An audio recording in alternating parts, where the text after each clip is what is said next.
Been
muted. I've been muted. I've been muted this entire time. God damn it, Don Laffy. I hate it here.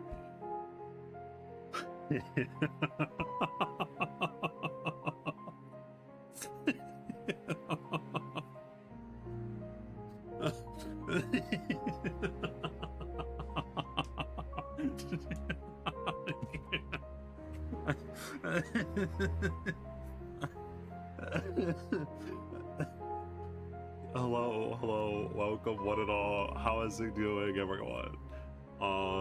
New year, new me. New year, new me. Oh man. Oh, that's insane. That's crazy, actually. So, how is it going? We are having an extremely jank start to 2025. That has still not changed about the Harmacists. We are a half an hour late because Polarisu's mic decided to go off towards greener pastures.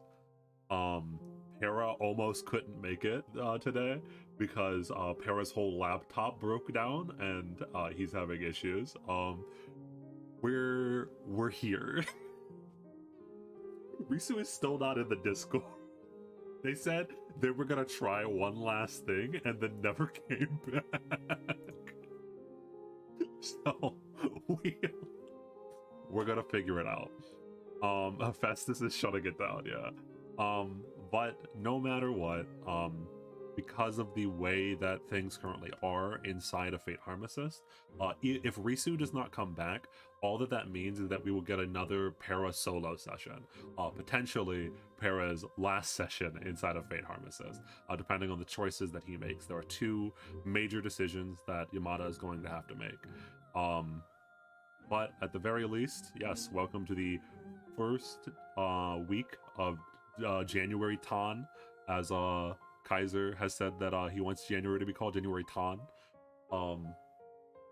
Let January Tan be kind. She's a little bit cruel. She's a little bit cruel so far. She's a little scuff. But anyway, so let's see how our players are doing.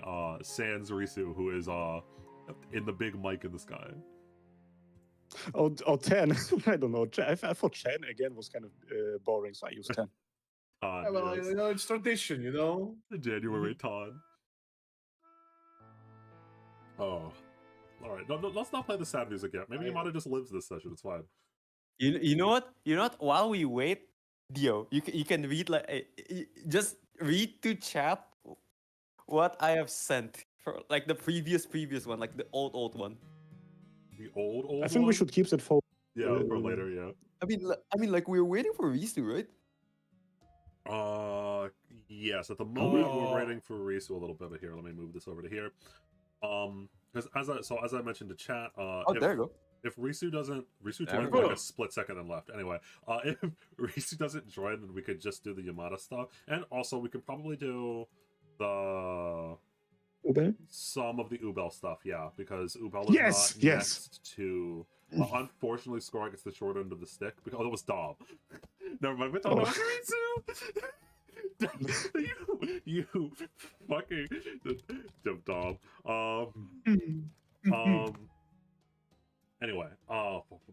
I got so distracted. What was it? My brain. Unfortunately, Skorak gets the slight short end of the stick there because Skorak is right next to Noah, whose mic is dead. Hey, look, it's fine. If you know, if it's short enough, I'm gonna be fine. I'm gonna force you guys to play Pal World. I don't have power. You have to buy me Well, power. that would require me turning my computer on, and that is not something that I'm willing to do. Oh, I always forget you. At Man, least your you computer guys know still what we can on. play? it's crazy that you do D&D on your phone. I That can sounds so tell you based. what we can play today. It's a tablet. Okay, you sure you don't But have it's the Pal same, Oh, World? you're on a right? plugging your tablet. Okay. mic into your mobile device. Mhm. Phone would have been crazy. That's just like I'm going to lose my eyesight. No, exactly. I was like, how are you I doing think that? Fortnite released a Valorant clone. Yeah, they did. Just as a side note, man, every time I open Roll20, for any of you that have watched us for a while and are like, man, I kind of want to get into like doing D&D and whatnot, I suggest Foundry to you. Man, after using Foundry for like a year now, I am never going back to Roll20. It's just not happening. Foundry is so good. There's a massive learning curve comparatively to Roll20, but once you get your head around the systems, the stuff that you can do in Foundry is insane. I love Foundry. Foundry made me make maps again. Like it's been a while. I've just Damn, been I mean, for recycling whatever happens content. after Fate Harmacists, that's we high might. praise. That is high praise. Unfortunately, I'm not willing to, throw away everything I've made in Roll20. That's how they get you. That's how they get you. I still know barely about anything about D&D. Yeah, the thing is, most of the for both me and Skorak, the way that we usually run our campaigns seems to be rather RP heavy comparatively. Where we're kind of a normal and atypical comparatively to like the larger D&D as a whole, because like most D&D is like a mixture of RP with like systems heavy. I mean, if you ever watched or seen Baldur's Gate at all, it's mostly that, right? Like there's a lot of RP in Baldur's Gate, but there's also a lot of combat in Baldur's Gate. Yeah, I feel like how's it called? Like our style is more congruent with like generally more showy like YouTube D&D, which is good. Means we naturally fit in.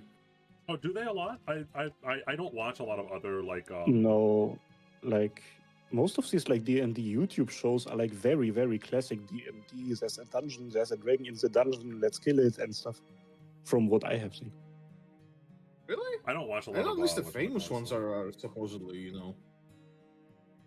I watch like a lot of niche small ones that end up going for 6 sessions before the group disbands. I swear. Ah, okay. Mans is going deep to find to find his inspirations.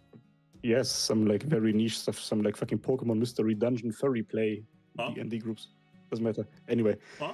speaking of classic D&D, YouTube deleted over 100 views of my session that I ran last week. I'm so It sad. deleted views? What? I've I never kept seen checking that. it. Maybe it was some sort of problem in YouTube Studio, but it was at like 360. It's at 208 something now. That's Oh, fascinating. YouTube. Why are I've you never like this? seen that. Interesting. Yeah.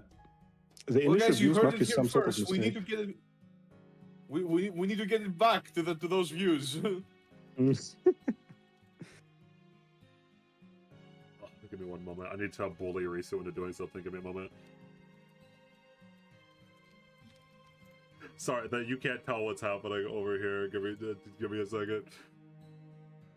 We are currently bullying Reese. Because Risu found a way to come. They pretend you didn't hear me say that. Anyway, Risu found a way to be a part of the session, but insane. But the Risu found a way of coming without plugging it in. It is what it is. But the it's just that Insane. there's a really, really old, basically like laptop mic. New cooning tech. Speaking of that, Bro, I am so fucking internet pilled. I heard the fucking Vine boom when you said that immediately. just as a Risu, I know you can hear me, Risu. I know you can hear me. I don't care how shit your mic is. Get back here. So to start us off, we're Para desperately wants to not have a longer part of just his suffering. Kill me. Anyway, to start off the fun facts of the day, so we can give Risu more time to figure out what's going on. Just as talking about new gooning tech and also talking about bad life decisions. No, hear me out. You'll understand when I say this, guys. Where is this gonna go, man? You'll understand. You'll no, trust me. This is not C Squad. No, I know. But I have discovered some new tech. I reinstalled ZZZ. Oh my god! No. Oh, why? You know there are good games out there, right? You watch the PVs. You watch the PVs every now and then. You check out some art, and that's how you engage with this game, bro. 3, 2, 1, fire! Oh god! There are actually good games you could play on your PC right now. Oh. You know what? Fuck you, Dio. Give me your PC. I deserve it more than you. So no, it wasn't Burnus, okay? It was not actually Burnus that got me. Burnus reminded me that the game existed. As I said a long time ago, to my IRL friends, I am a simple man at my core. I go where the fox women are. Oh, fucking Miyabi. Yeah, I'll be honest. I didn't have enough pools to like pity her anyway, so I don't care. Like I wouldn't get her. I know that, so I don't even try. And like, listen, it's so funny to me that last session I was bullied into playing Heaven Burns Red because it's an actual good game. I looked at the characters, no fox ears. I look over at ZZZ, fox ears. I download ZZZ. I don't have a type. I don't have a type. I don't have a type. I don't have a problem. I don't have a problem. I don't have a problem. You know, if there's anything good that's about this is that Reese's mic might fix itself out of rage. By the way, Risu, even on Discord, you're bugged right now. You're muted, and it looks like you're talking because you have the green circle all over you. Are you okay over there, Risu?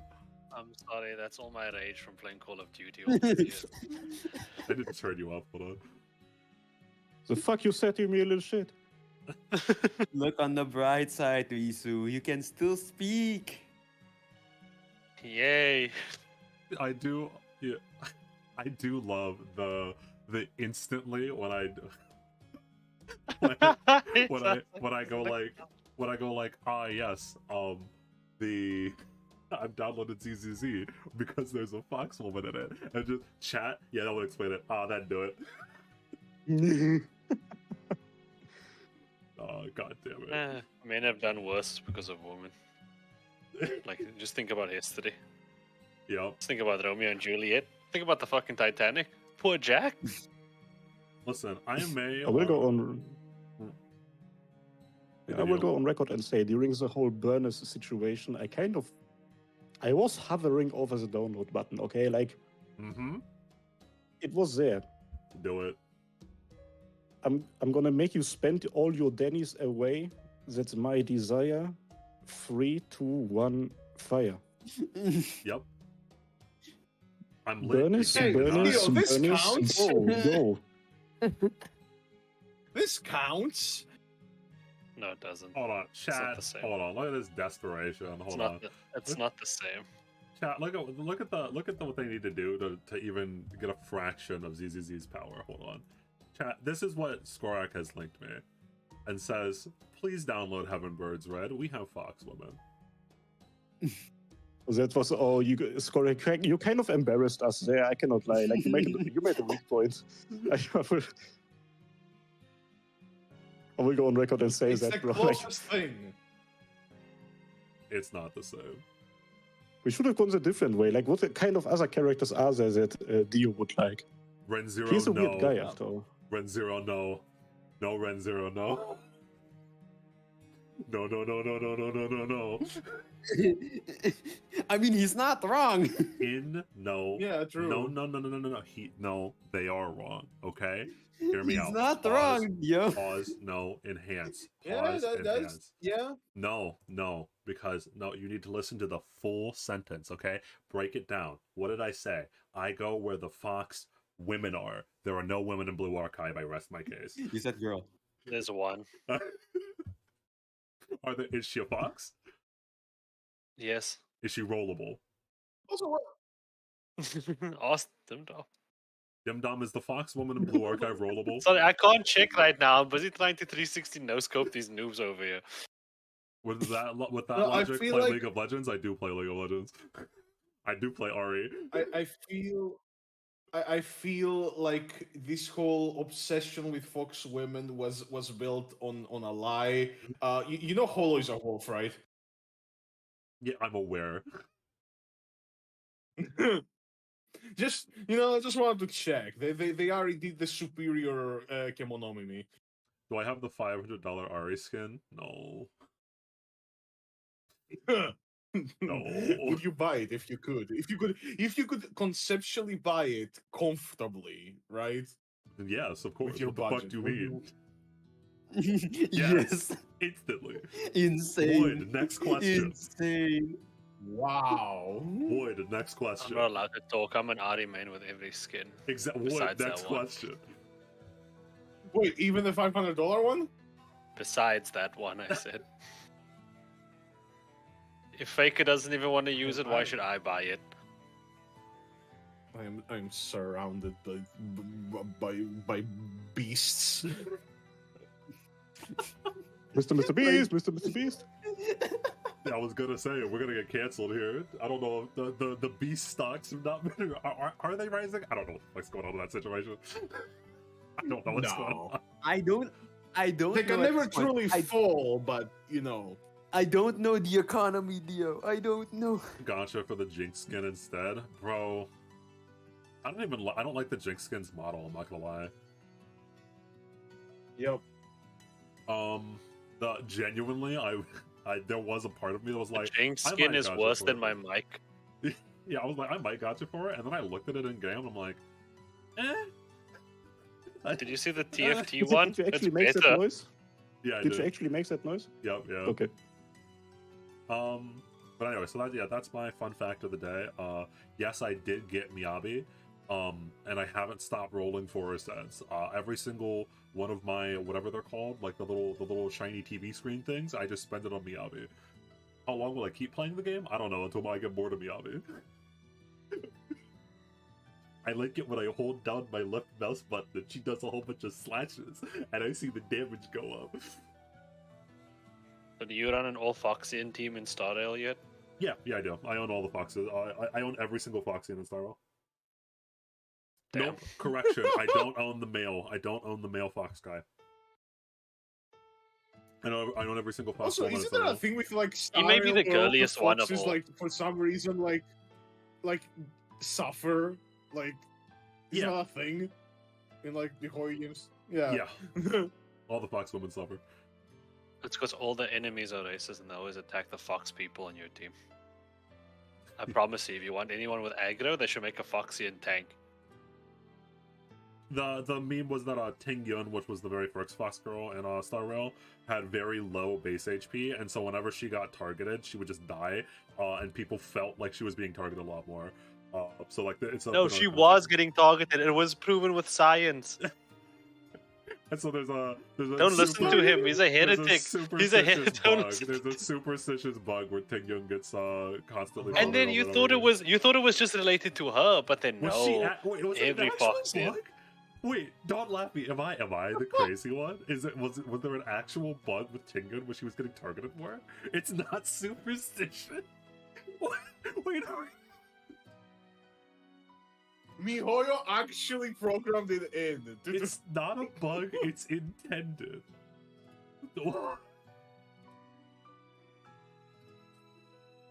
You played the story, right? Yes. Yeah. I didn't. I lie, I did. Oh god. Anyway, Whether or not it was foreshadowing. It was foreshadowing. Very funny, Don Laffy. Very funny. I like that.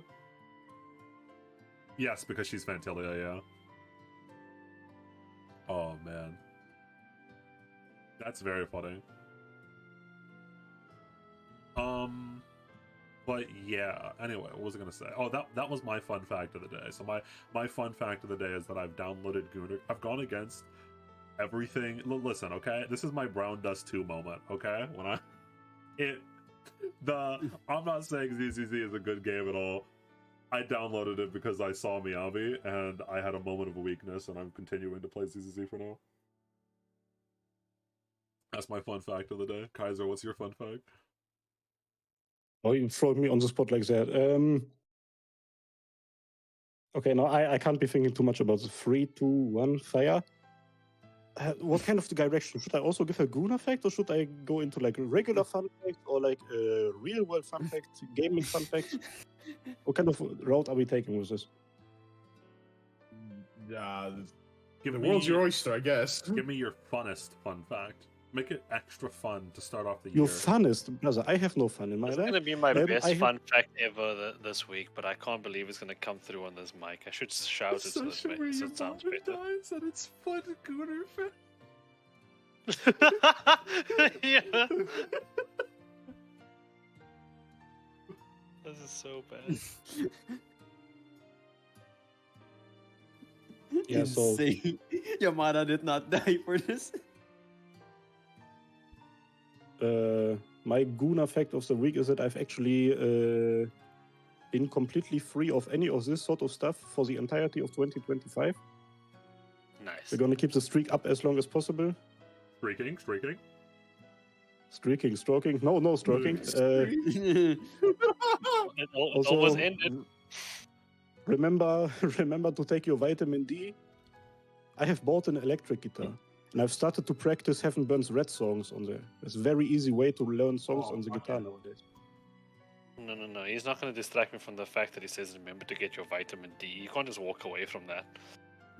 Well, I take vitamin D every single day. There are these little pills that I take.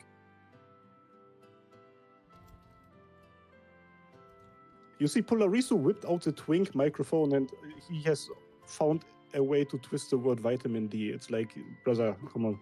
What? What are you doing? My fun fact. Okay, wait. Don Laffy is joining. My fun fact of the day is that there's a persona that looks like a certain male. Yes, it's I forget its name. It's in the dungeon. It's in the very first dungeon of Persona 5. It's been around for a while though. Is it? Oh, it's just called Mara. Is that what it's called? I'm gonna look this up without Mara Persona. Yep, Mara. Yeah. If you look up Mara Persona, you'll find it. That's in the games. It's in almost all the games, I think. Anyway, all right. Oh, the thing that looks like a pin? Don't. All right, you're on the spot now, Risu. What's your fun fact of the day? My fun fact of the day is that earlier today, because of the new Withering Waves patch, I got to play as a clown that got to ride a boat through a sea of dead people with Noah. I'm not making this up.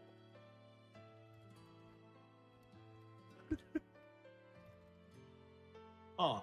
Also, wait, Yep, your fun that's fact. me. Did you download Wuthering Waves again? I think that I've been saying that you play that, right, Risu? I've never uninstalled it. Oh, okay.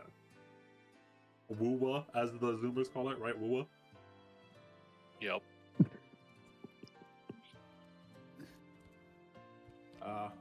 You know, it's not really better than any of the MiHoYo games, okay? Uh-huh. This is better than my mic. I'm sad. That's my fun fact. Because Pata's gonna Yamada's gonna die today. Almost because Pata's gonna die. Woowa. That's weird. All right. Cool. So we have a Woowa player. We have a Heavenbird's Red player, and we have a ZZZ player. Skorak. It's your fun fact of the day to start off the year. What games are you playing? every single day what I see you games? play Mellivore Idol. I don't know what that is, but I see you play it. every Yes, day. yes, Okay, Russ. He's playing it right actively now, what do you playing that game. It's an idle game. It means I don't need to play it. I just leave it Oh, over in you the also background like and Love it's Live? game. You also like Idols? No! Damn, I thought you only like brown dust too. Idol game. I'll, We all need to sing Ooh. Snow Relation. Ooh. Yes. No, my fun fact of the day is that recently, So we continue. recently I have started reading interactive fiction novels again. So, Choose Your Own Adventure, the Lone Wolf series, stuff like that. Yeah, you mean like visual novels, like Where's the Well, art channel? visual novels without the without visual. the visual, yeah. It's just a book. So a you can, novel. like, yeah. Like choose your without own the adventure visual. kind of books. Yeah. A novel, but you can. Yeah, exactly. Some of them are actually very good. I've been actually thinking of writing one because I know there's this company called Choice of Games, not sponsored, that you can just write one and they will host it for you. Really interesting. Yeah. And no catches to that. If no catches, then based. From what I've seen, there are no catches. They have a separate app which is just their hosted games, and that's it. They take a share, right, from the the profits. But yeah, no, that's about it. As a side note, I used to. I mean, would you call them games? I don't know if they were games or if they were more like novels, but there were. I fell in a rabbit hole when I was in high school of choose your own adventure novel / game things, and I don't know how to get back them. They were on my Kindle, which I no longer have. They were on my Kindle, bro. But I don't have a Kindle anymore. I haven't had a Kindle in like fucking years. By the way, if any of you actually gets into them, go to the Choice of Games website and make an account, and then buy the games on Steam. Because you can port the games from Steam to the app, but you can't port games from the app to Steam, because Steam won't allow them. So, you just have to buy them once on Steam, and then you can have them anywhere. Hashtag not sponsored. Yeah. Another And the hashtag website not just sponsored keeps- moment. Yeah, I guess. I just don't want anyone to buy a bunch of games from the App Store because they didn't know that oh wait, there is a Steam version and that's how it's work, right? I did. I also just wanted to say another hashtag not sponsored moment. If anybody here actually wants to get into a really good visual novel that recently came out, Heaven Burns Red is incredible if you skip the gameplay. Just put the gameplay on full auto. I have still to this day not played a single stage myself. I go full auto, treat it like a battle cutscene that I can't skip, and just read the visual novel part. It's fully voice acted, brother. It's very good. Go and It's consume. too voice acted. It's insane. It's too voice acted somehow. Yes. Yeah. I'm a crazy person. I'm actually enjoying the combat now. Yeah, that's weird. I can. I love we came back around. As another fun fact, you should also still play Heaven Burns Red. I'll get around. What little... The thing with me with Heaven Burns Red, unironically, is that I don't feel the need to go do it right now because I can just go do it whenever because it's a visual novel, right? Mm-hmm. So I'll get around to it eventually. I don't feel like I'm not gonna play it like a gacha game, so I don't need to do it right now. You actually don't play it like a gacha game at all, by the way. Yeah, no, exactly. Yeah. Genuinely. So I you will still need to go through gameplay sections. I guess, yeah. I'll get AI to do it for me. Oh, speaking of AI, Christ. it actually has nothing to do with AI. I don't know why I made that connection. I recently came around a new, not a new one, it's very old, another tabletop module, similar to Pathfinder or Dungeons and Dragons. I don't remember what it was called, but apparently in there you have to roll for certain attributes of your character, including anal circumference. Huh? Huh? Huh? which is nuts. And there's like racial modifiers to are you- anal It's so circumference. and funny stuff. that you went in that Are you direction talking because I thought about, when you said talking about AI and we were talking about Evans Burns Red, I thought you were gonna bring up Yuki's ass. Huh? Huh? No, Huh? that is not that type of game, bro. How did No, no, no. multiple people? Wait, do they? Wait, is chat right? I think it might have been called that's Fatal. what I'm also talking Fatal. Yeah. Yeah, Fatal. What? What's That going stuff is on over nuts. there? There's like Oh, various Fatal is modifiers certainly that you have one of to. Yeah. Fatal is certainly one of the systems of all time. What's going on over there? Bro, Anyway, you have to okay. look it up on your own time. There are I'll shit look in it- there that we I'll- cannot say in I'll look here, it- I'll look it up. or I'll look we it are up going later. to get I nuked guess. off the face of the I'll earth. watch the YouTube Yeah. video documentary later. Okay. I've never heard of this. All right then. And Just know it is the single longest tabletop rulebook ever. huh? Hmm. It is gargantuan, and it's all shit. It's a horrible system. All right now. Era. All right. We've given you an entire hour and 5 minutes to find the first Paris fun fact of the entire year.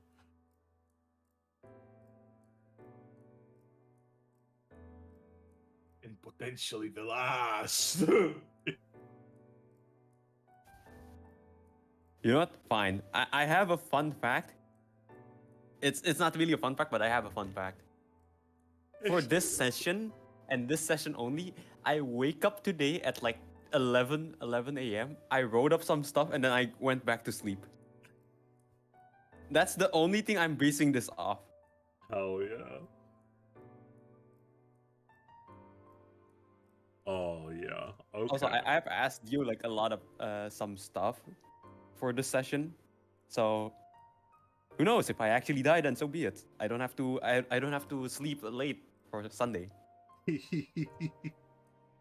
Oh, I mean, we'll see. But yes, so this session is going to be potentially rather impactful, which is very funny that we've gotten off to such a hilariously slow and scuffed as hell start with microphones dying, laptops exploding, me learning about tabletop RPGs I've never seen or heard of before. Ooh. But yes, we come back. Welcome back, one and all, to Fate Harmacists, the first Fate Harmacists session of the entire year. And as mentioned, it's been a while, so as a reminder, potentially Yamada's last session of Fate Harmacists in general. We will see. No, we will see. It's going to be an interesting ride. It has been an interesting ride, I should say. Not just will be. But as some brief reminders, to set the scene, as it were. Ubel, after getting his magical circuits awoken by Nick, had gone over towards James and the Blair Manor, which was completely unguarded, to talk to James about learning the spell of Convoke True Name. As that was happening, a lot of the NPCs, especially the ones that did not have to do with the Servants of the Holy Grail War, were trying to leave from Musuzeme in general, trying to break out from the magical blizzard that had been encompassing this land using Lydia's powers, and now the help of Lancer, to just leave the campaign, to just go, we've had enough actually, and we're gonna leave. Been complicated. Elizabeth has been trying to get them to not do that. Noah has been trying to keep everyone together, even though it's a difficult situation. And as that has been happening, Yamada had teleported in and had fought Grace Blair to basically a standstill until both of the servants quote unquote, both of the shards of Rocco's Basilisk had been slowly combined and melded together, thus leaving us in the current situation that we are in. where at the end of last session, Yamada's vision went dark as the 1,000-headed serpent devoured everything that was in the room. But we'll get back to this at the end of the session. For now, we have other things to do for everyone else. And I think that by now, every other PC has learned that it's been Eternal Darkness now, right? I think Ubel passed the survival check, and then Noah has the spell, and then told Liz. So like everyone knows it's supposed to be day now, right? Yep. Yes. Okay. I just wanted to. Yeah, I didn't want to. But anyway, so we return to the eternal darkness of Tibet, where inside of the small unnamed village, unmarked village of Musuzeme, the sun is supposed to have risen, but all that there is pure darkness in the sky. Not even the moon's light shines down through the thick clouds and thick overcast. And I will specifically zoom in towards Ubel. As start off the session real at the start, roll me occultism. Absolutely. It's actually good to fail saves in my campaigns.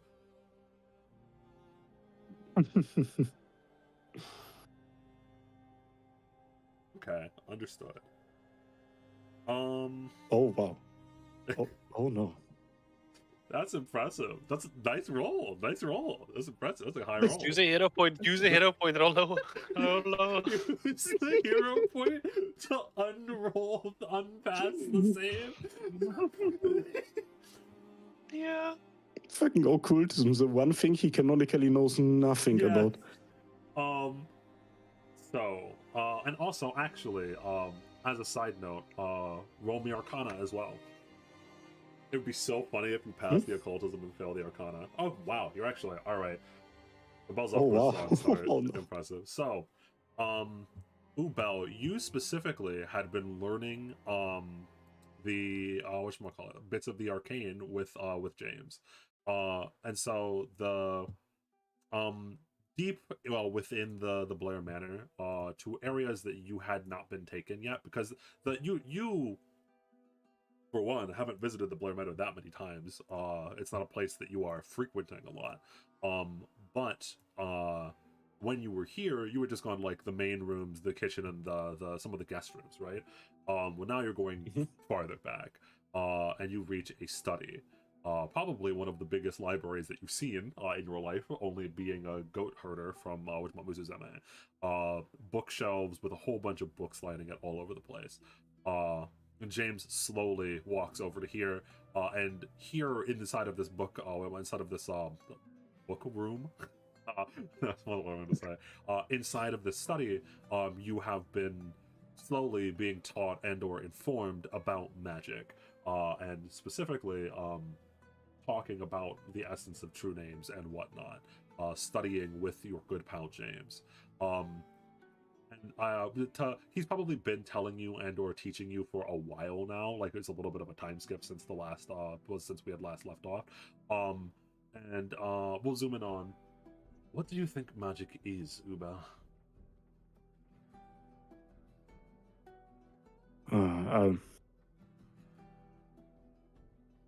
If I'm being honest, the only answer I can give you, something that I have stayed away from for the most of my life. If I would have to make an educated guess,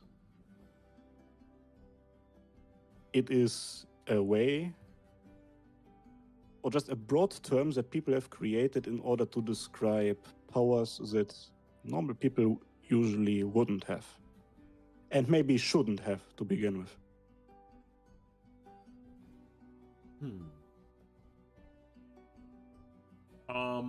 He actually ponders that for a moment, as if you've said something curious to him.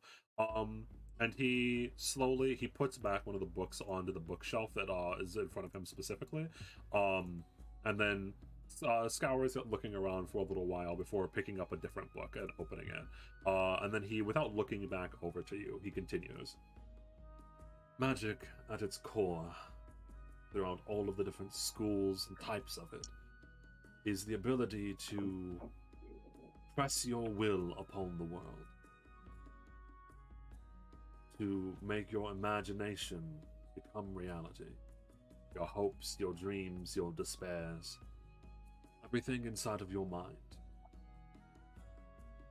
To parrot a certain man of steel that we both know. Through magic, all things are possible. And the reason that is true is because through imagination, all things are possible. That mental block of yours where you hate magic, you'll need to learn to let it go.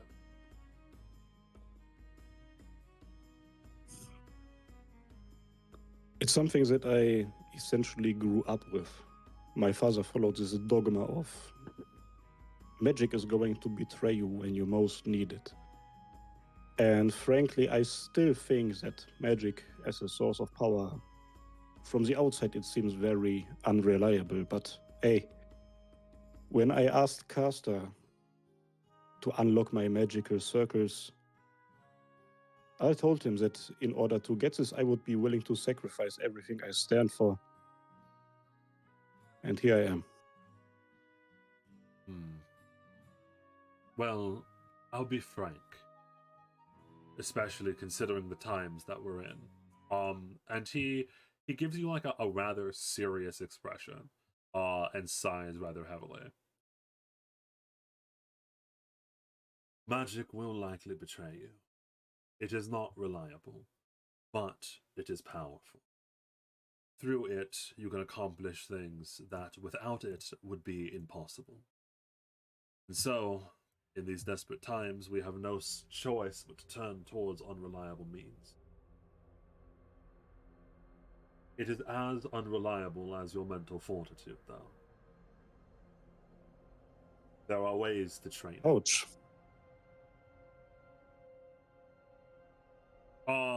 So he, yeah, you go, ouch. And he smiles at you gently a little bit. All that means is that there are ways to train it. You're going to need to face your own demons. Really answer the question why you've hated magic your entire life. And come to accept it. More than the actual memorization of the spell or activation of it. What you truly need, Ubel, is to accept that you are a mage.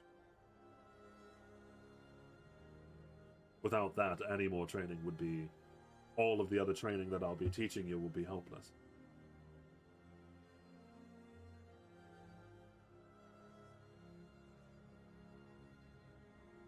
Acceptance is a very difficult topic. I've had to come to terms with a lot of different things over the last couple of days.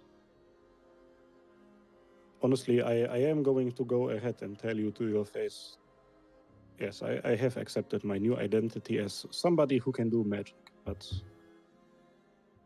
whether I honestly actually believe that down there,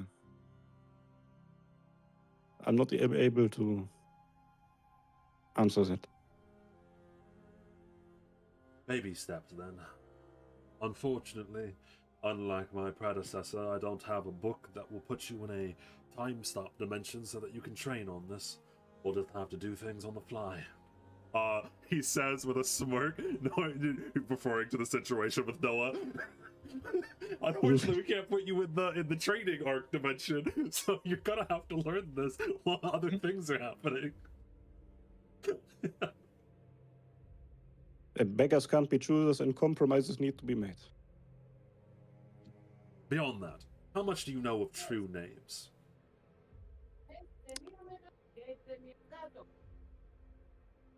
Yeah, that was the answer that he gave. No. I am vaguely aware of the existence of them. And I know that they are important. When a being is... After all, you said that names are the key to defeating the curse. Yes.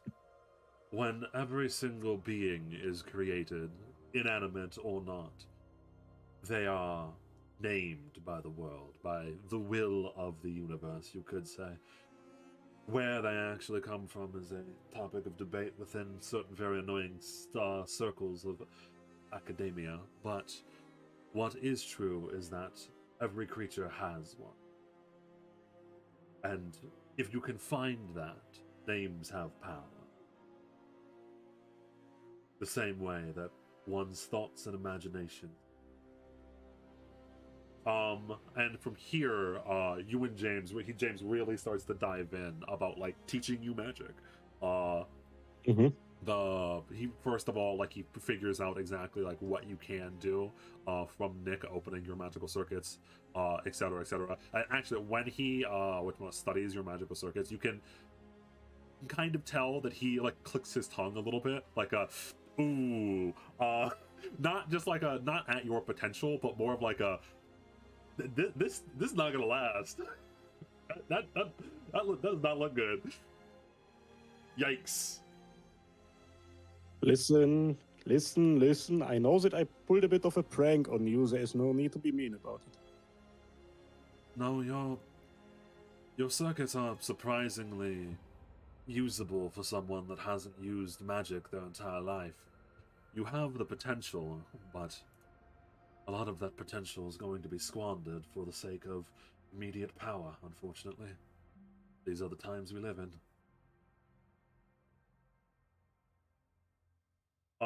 And Indeed. he puts like a hand on your shoulder, like kind of like sympathetically. If we were born in different times or different places, you could have been a great mage, Ubel.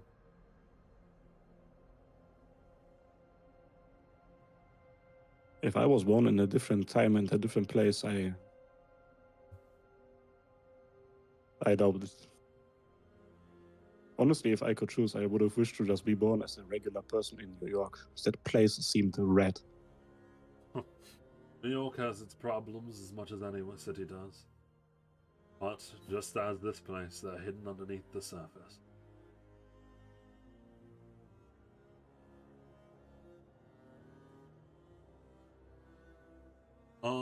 And with that, with those rolls, the learning goes well enough for now. Is there anything that you're going to specifically ask and or try to do, just as you're in your training arc, as it were? So I assume like the spells that I actually selected, like Ubel learns them throughout this process. Yeah. So like with experimentation, slowly James begins to like you and James together begin to unlock some of your magical potential as you get better and better at using like the actual spells that you've chosen on your spell list. Okay,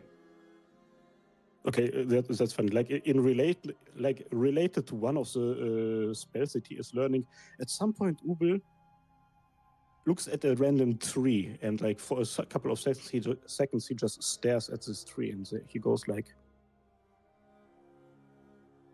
is it normal to feel this weird sort of connection? Like, I feel like I could literally step inside of this tree now. Go ahead and try it then. All things are connected through mana. Well, fucking hell.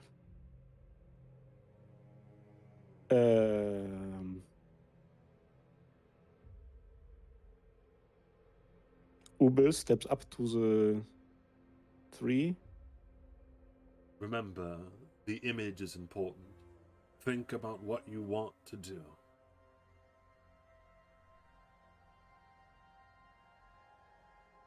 He continues to stare at the tree. He closes his eyes.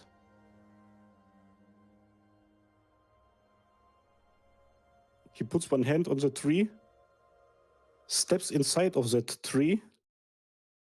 I'm casting Nature's Pathway, which is a 5th level spell. Mm-hmm. I teleport to another tree within a 5-mile radius of the tree that I stepped into. I love tree stride. And yeah, so My man's walking between trees. yeah, and it is there is a connection to the world that you feel now that you have your magical circuits unlocked, because the feeling of ambient mana around you is something that you had only felt mana when it was oppressive, right? When it was like the curse or Hephaestus casting giant laser beams from the sky. But now, as you walk towards this tree, you can just feel the mana inside of the tree, almost like you can feel it breathing now. You can feel the mana, especially because, again, the reason that Ishvolda is here, the ley line seeps this land in mana.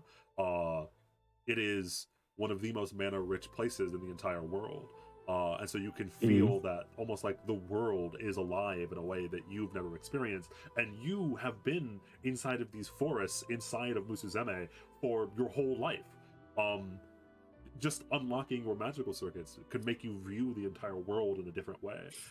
As you slowly walk up to the tree and imagine yourself slowly passing through it. And as you do, as you pass through it, you do, for a brief moment, as you are teleporting through the trees, genuinely have like a deeper connection with the land itself, almost as if like you can feel the heartbeat of the world, and then you appear on the other side in a different tree somewhere in the forest.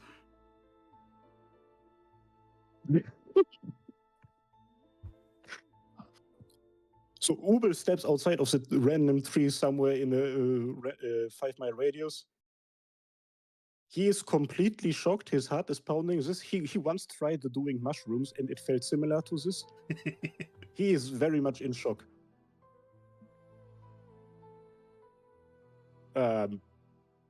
James is nowhere James? near you, by the way. Yeah, you're in the middle of a forest.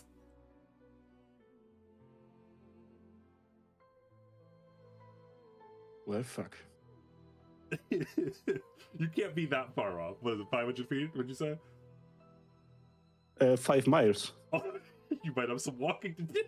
Unless, could you recast, can you walk back through it like Tree Stride in 5e, or are you just gonna have to walk back? I'm pretty sure I just have to walk back. Okay. It's a one-way street. I don't know. Gotcha. How many 5th level spell slots do I have? I might have to sacrifice. I think you have 2. If I could scroll up on our chat, I'm pretty sure. Do I actually? Hold up. Listen, I am in the forest. I know these parts. I am going to use the stars and the moon in order to know like the vague direction I have to walk, and then I start walking again. Oh, very funny.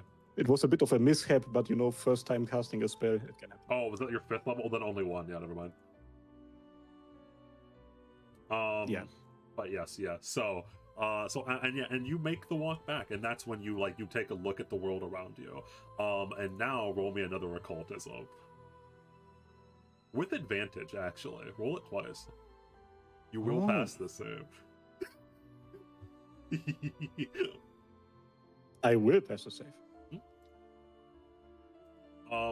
And so as you quote-unquote walk of shame back after teleporting through the trees, as I mentioned, that's when you get like a real sense of the fact that the world is alive, that mana flows through everything in the world.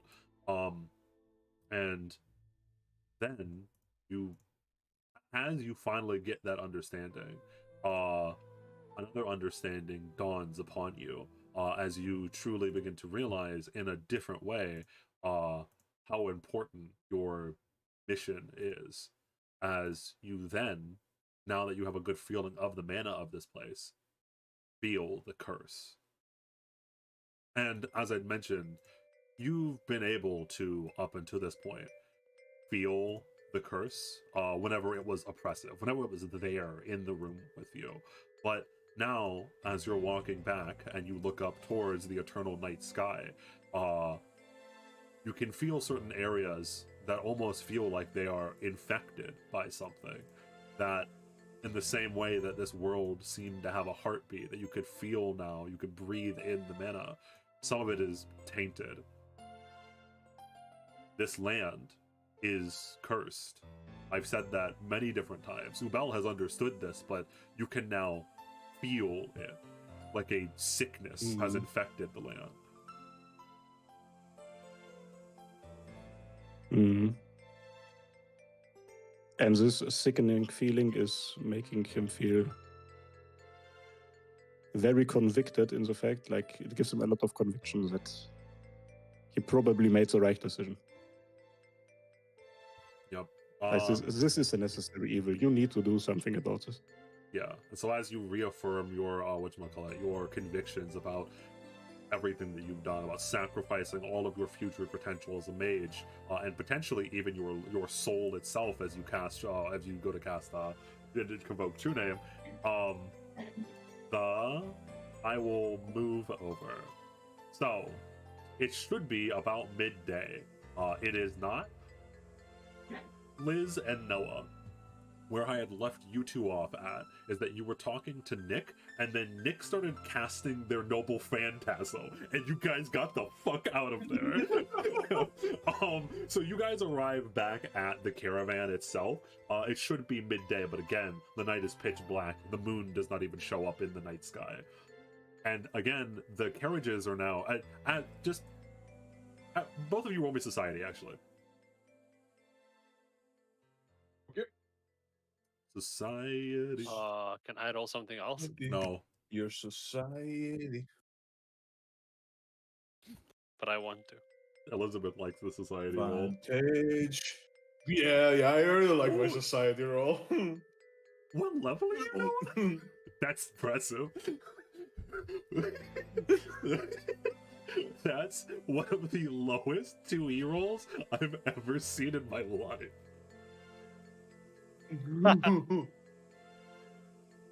It's a talent.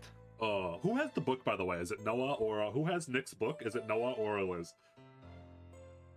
It's You picked me. it up, right? I have the book. Okay, yeah, you have the book. So, Yeah.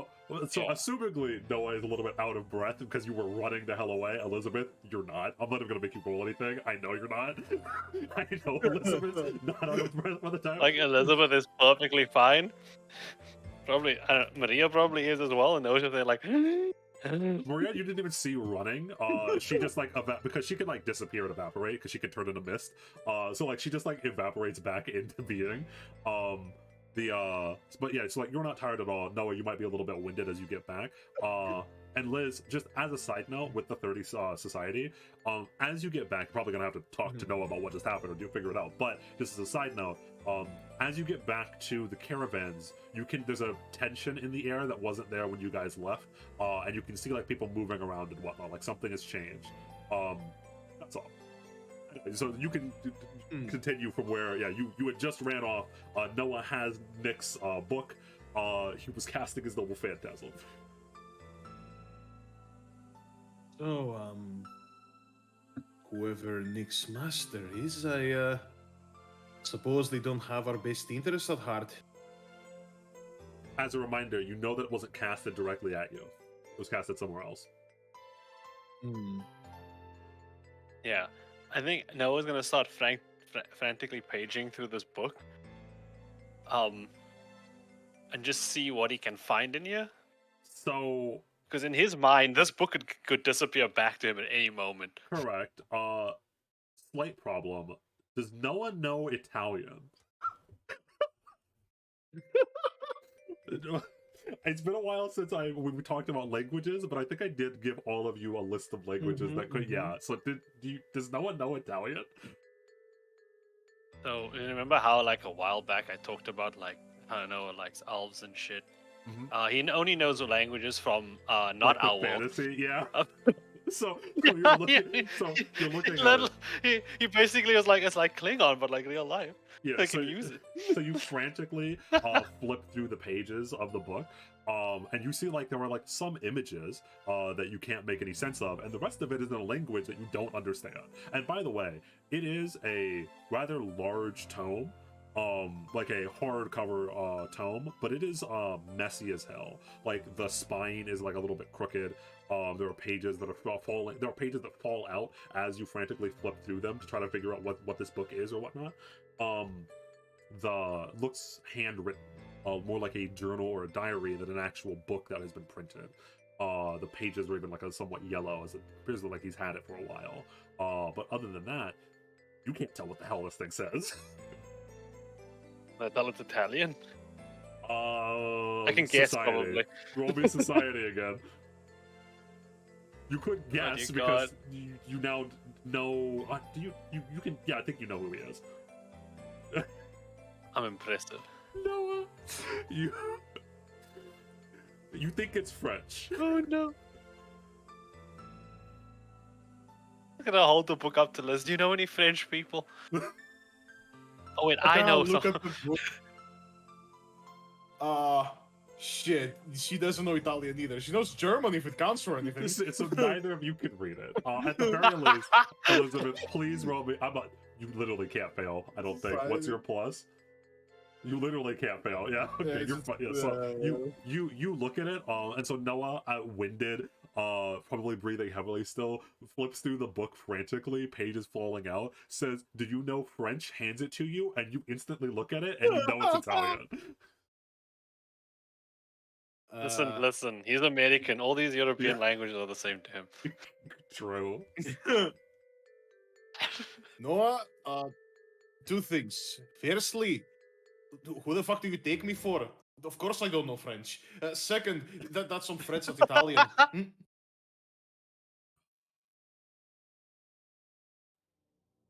Oh, Which I don't know either, by the way, before you ask. so was Albert actually here with the caravan? Yes, he was, because he had went with Gaius to the town. I think he might know Italian. Just a maybe. Good thinking. We got a man from the Vatican. Maria does now actually appear out of mist next to both of you.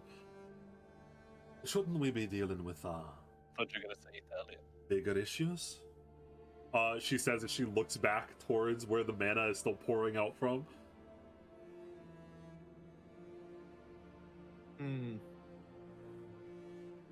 Wait, where is it pouring out from? From in the direction of Nick, north of Nick. the caravan.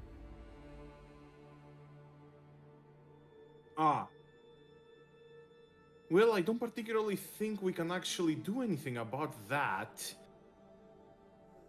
We are far enough away that it is considered a safe-ish distance. He didn't seem like he was using it on us. Well, then I think we can do even less about it. Maria looks suspiciously over towards the north, nods towards you, and then disappears in the mist again.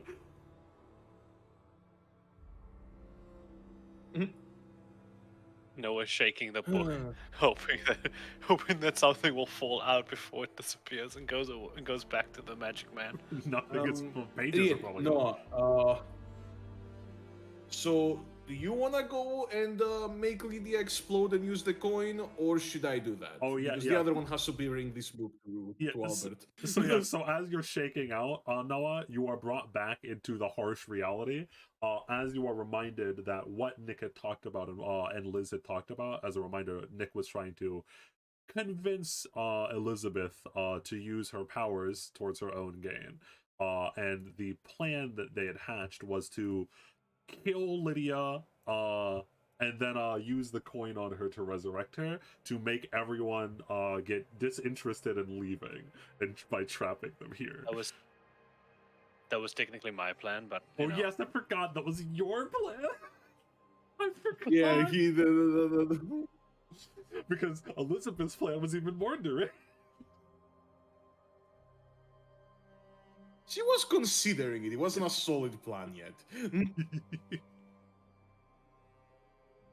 But yeah, so Noah, you're brought back into the harsh reality of, oh yeah, we're gonna go kill a child.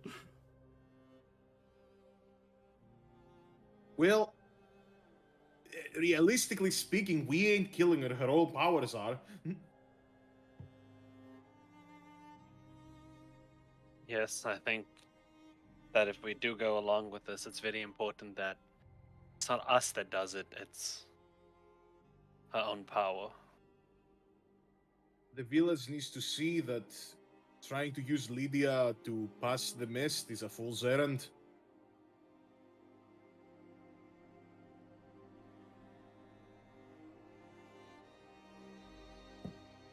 But how are we going to convince her to use it now. Hmm. I kind of just look out. I'm like, how far is the storm, give or take, from where we are? A little while. They don't want to settle down the carriages that were like right next to it. I would say Can you imagine yeah, just parking it right next to the storm, and then like Oh, one of the carriages just flies away. yeah, Like, oh no! like a couple hundred feet.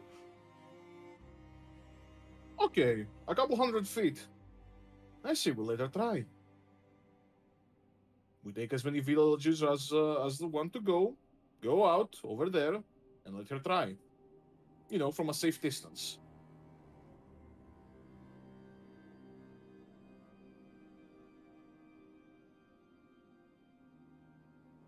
If it works, it works. And then what?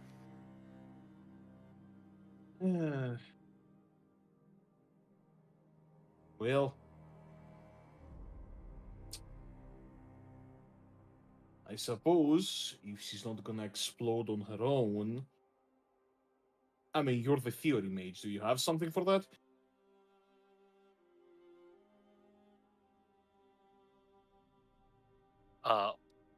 Noah looks like confused, like me. I don't know. You don't. I don't have anything to make people explode.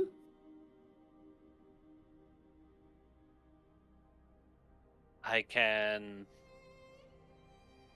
make it do it slightly slower. And what we need is some sort of adverse effect that people can't trace back to us.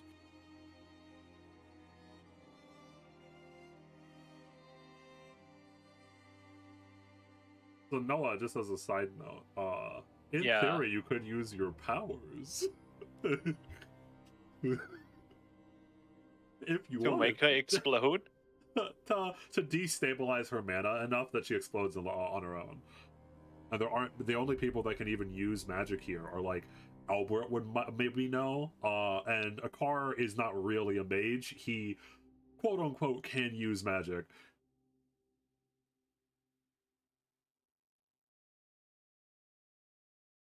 Boy. Actually, you do bring up a good point. We should go to Albert. Ethan, that works. Although I will be honest, I really don't want to force the hand of fate here. Ideally, she explodes all on her own.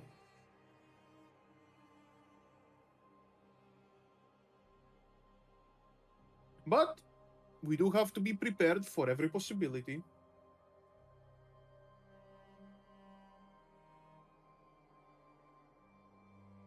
Let's go see Albert die. If we can't destroy the curse even with them here, Then it doesn't matter if they leave, does it?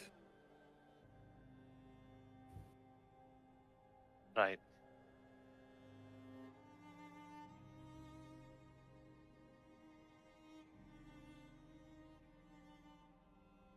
Oh, Come on, I chin up. forgot, Now. I We're forgot I had saving Ryder people. to make him explode too.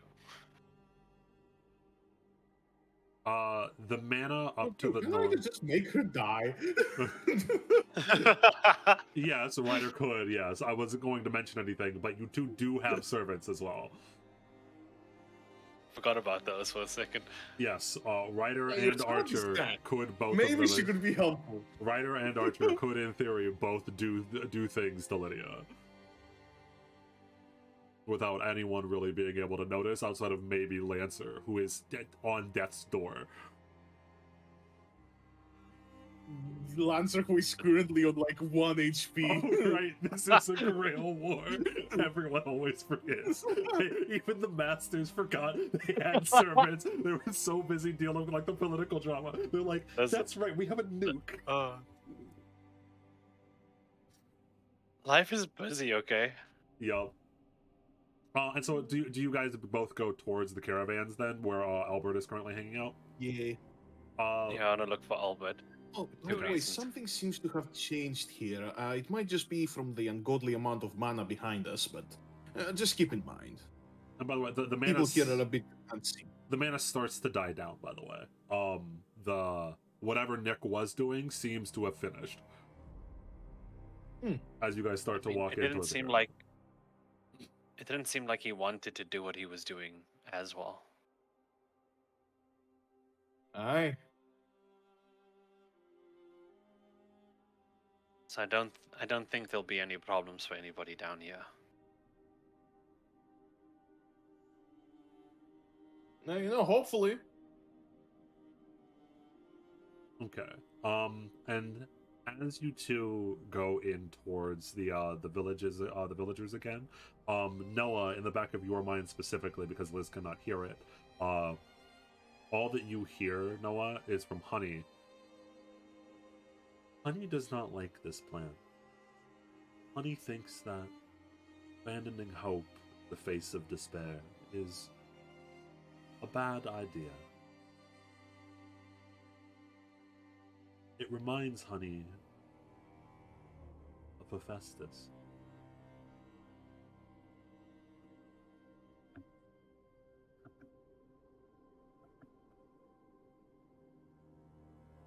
But what's the alternative? Honey does not know. Honey has only ever seen how he has done things. Maybe that is the only way.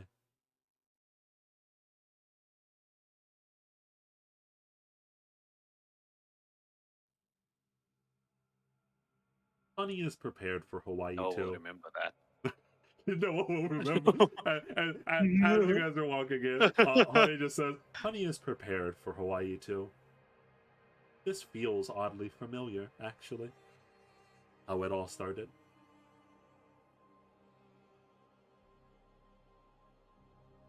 Are you ready to tell that story?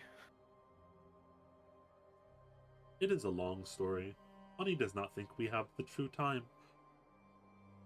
In summary, it is a story about a small disagreement paired with desperation that ended with a giant crater.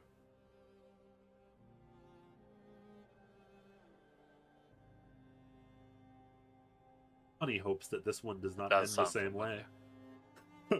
Honey hopes that this one does not end the same way. You can tell Honey looks over off towards Lydia and towards the carriages. Honey is prepared for Hawaii too is a really funny out of context. It really is one of the quotes of all time. Honey is prepared for Hawaii too. Oh no. Oh no, not the second one. And so you guys all head in towards whatchamacallit, towards Albert. As you guys are walking through, are either of you paying attention to like the state of like what's happening, or are you just walking towards Albert, who's like kind of like he's next to like a car and their group, he's talking to them and whatnot. So you have like a little ways to walk through the caravans. I'm definitely paying attention. I am interested in what's going on. It would be I would normally say no, but in this scenario, yeah. All right, am. then society. Okay, I got it this time. I can do this. Society. Oh, it's getting better. Slowly. Do you want to see something really impressive? Make me roll intimidational performance. Intimidation. The Noah's intimidation going gow.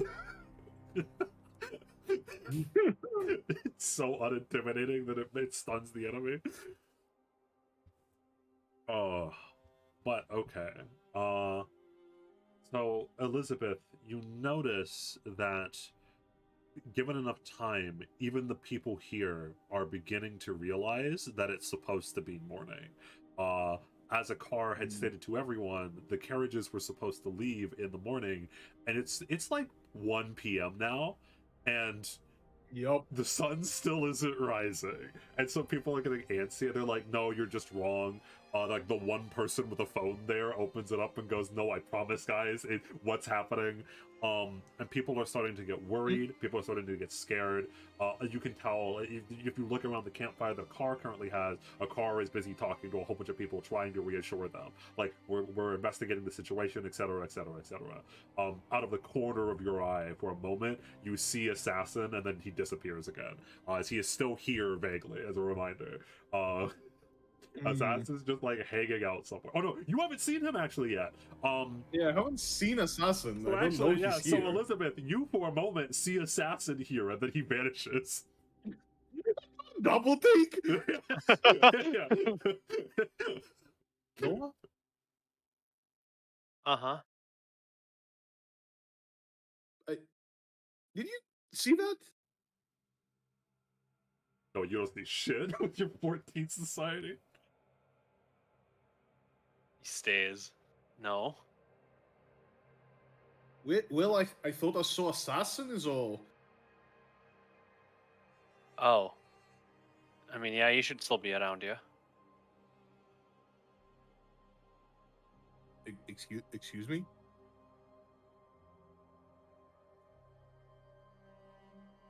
What? He should be around here. That fiddling bastard owes me one! What the hell? Was he gonna leave with them? Noah remembering Assassin's words from yesterday. I no longer owe them because you're with Elizabeth. And I did you a favor.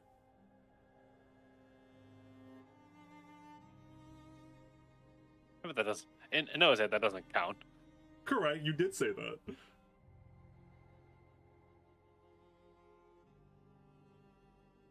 Oh well. He was planning on leaving. He has nice alcohol. If you want that before he goes.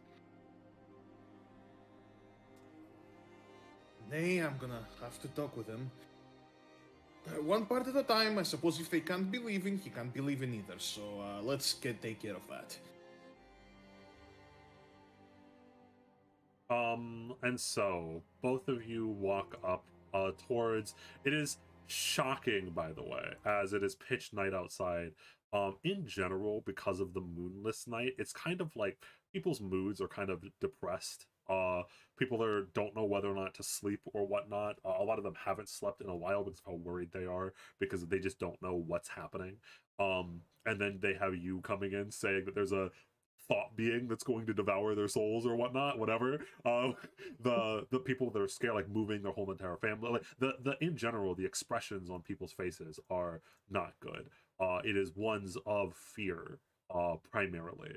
And only outside of like a car and like some of the people that are drinking themselves into a stupor, or a few of the other like NPCs or whatnot. The people around Albert are. It is a shocking difference, as him with his now usual one arm is reciting things to people, to the civilians and the villagers. He's reciting the Bible, actually, but he's not being like very heavy-handed. It's almost like he's telling, as he's reciting things, it's almost like he's telling a children's story, a very warm delivery towards people. People are like falling asleep or whatnot, and or they're just like, it's something to focus on, even if it's not the religion that they follow. Oh, hello there. And you can tell, actually, as you get close to him, quite literally, he was using holy magic to calm people down. How are you doing? Greetings, Albert. May we have a word? I have a book that's filled with many wonderful words, but of course. He smiles at his own joke as he hands off the book to someone. Here. Noah holds Not up the funny you other say book. that. I do too. Yeah, funny. But yes, of course, I can always make time for friends. There was a book we wanted you to read. It's in your native tongue. All right. I'm gonna What show him the book. One moment, please, now. And so Oh. as he usually does, he hands the Bible to like one of the random people that is there. And it's like, again, rather expensive that he hands these things out. They're like really nice books. He hands it out to one of the the younger people, one of the younger villagers. Yeah, you can take that. You were very interested in the stories, right? But sir, I cannot pay for. Don't worry. Everything is going to be all right. And he smiles towards the kid, and then stands back up and looks over towards you. Someone more private, I assume. Aye. And you guys I walk. was looking at what he did, flabbergasted. And you guys walk off towards like a more isolated part of the caravans where no one is really listening. And he has a and it's funny, as he leaves the earshot of the villagers, you can see that the smile kind of disappears from his face. Does it have something to do with the amount of mana that I felt up north? Partially. This belongs to the caster. Well, yes, the caster, I suppose. The caster, yes. I presume that you found him. He's... Yeah, he's a countryman of yours. And we were able to get this little book thingy of his. And you know, before he's able to recall it to himself, perhaps it would be useful to see if he has any nifty spells or notes in there. You know, that's servant level magic. We don't see that very often. Yeah, maybe he just wrote down who his master was. Doubtful, but perhaps.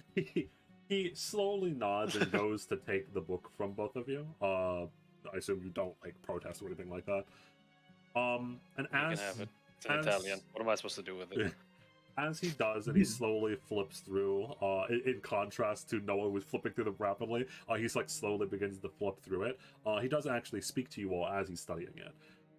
By the way, apologies for not being able to keep in touch with you all. It feels like everything has gone awry, all the plans that we had. I scarcely know what any of you have been doing since you left.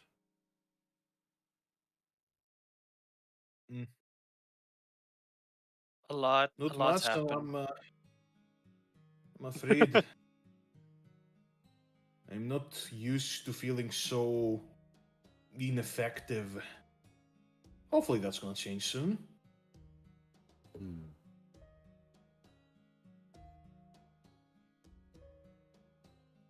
I will say that I am glad to see that most of us are still together. I saw you, Ubel, and Elizabeth obviously are all together, looking over towards Noah. I haven't seen Yamada in a while. Yes. But everyone's still alive and kicking. Ubel. Yes, Ubel.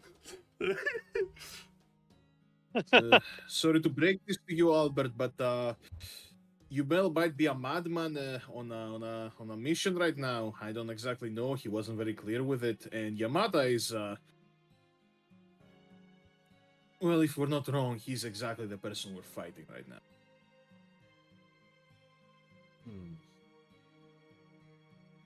You know it's bad when the curse asks you to save him.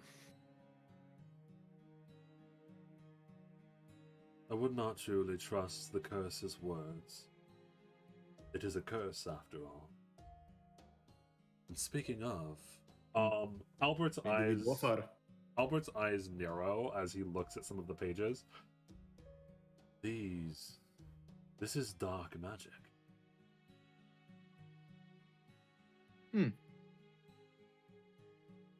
I suppose Niccolo Machiavelli's writings were never exactly palpable to the common man. Machiavelli?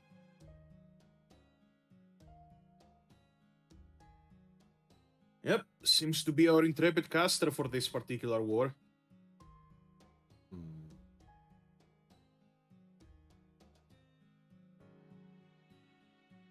From what I'm seeing here...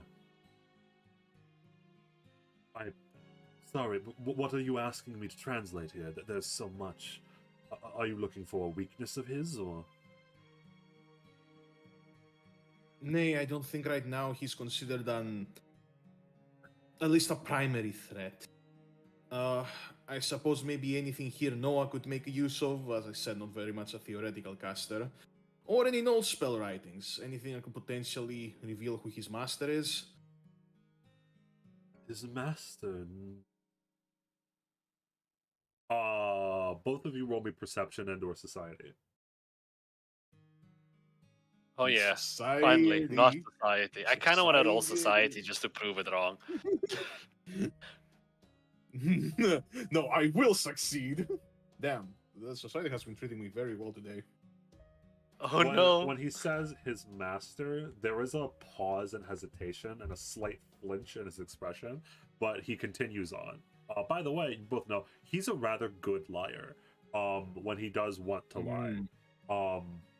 Albert is. But yeah, so like he flinches, like there's a slight flick in his eye as he notices something inside the book, but then moves past it. Irregardless of his master, the trend that I'm seeing with most of these spells are that all of his magic comes at a cost. He pays a price every time that he casts.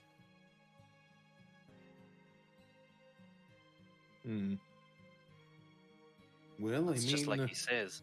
Technically speaking... Oh, yeah? Yeah, it's just like he says, the price of power.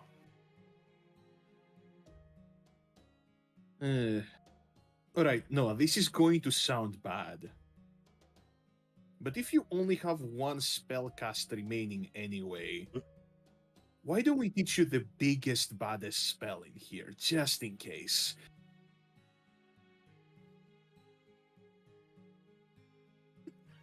Noah, like... he, like... You know, when you audibly blink... Yeah.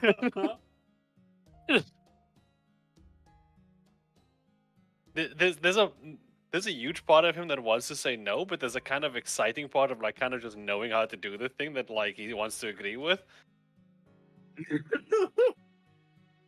Nobody says you have to use it, but It would take me a little while to decipher.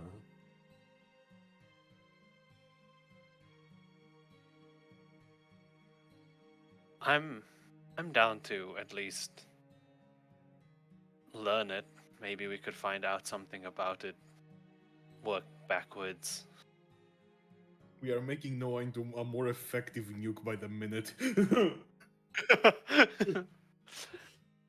Now all he needs is to know true name, and then he can literally just blow himself up on the serpent. Oh no. More importantly than Look at me. that, I am the torpedo now. more importantly than that, what are your plans for the villagers? You and Gaia seem to want them to stay here, but is it truly safest for them? I mean, they're probably going to explode if they leave, so... I would have put it more tactfully, but yes. Lydia might or might not be a magical bomb. According to who? The American government, I suppose. Oh, what? You can't trust them. The American government, or whatever agent you talk to, can be very effective, but that does not mean that they are truthful. Are you sure that there is no other reason or interest they would have in the girl? In keeping her here rather than going? I'll be honest, I don't have much assurance when it comes to Lydia either way. Our plan right now is to let her do it from a safe distance from everyone else, and if she explodes, we use we have ways of bringing her back. Hey, Albert looks down towards his other arm because you both. No, not you, not you. Thank you. I was I would be willing to put my life in harm's way for the protection of others, but I would like the use of my one arm. You've given up enough already, honestly. As a side note, you also know in the back of your mind, Albert's magic also did come at a cost. Very similar to the magic that Nick used. Yep.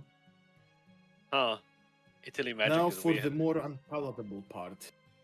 Mind you, we haven't fully decided on this, but well, stay or go. If we don't manage to beat the serpent here, they're dead anyway. So we were thinking of a failsafe, and considering you're the most experienced mage here, you're probably the only one who'd be able to tell. Well, if we kind of force the explosion. You mean So I'd rather just tell you beforehand. you mean to destabilize Lydia's magic? Hey, you know, no permanent harm is gonna come to her. Maybe we should take a page out of Archer's book.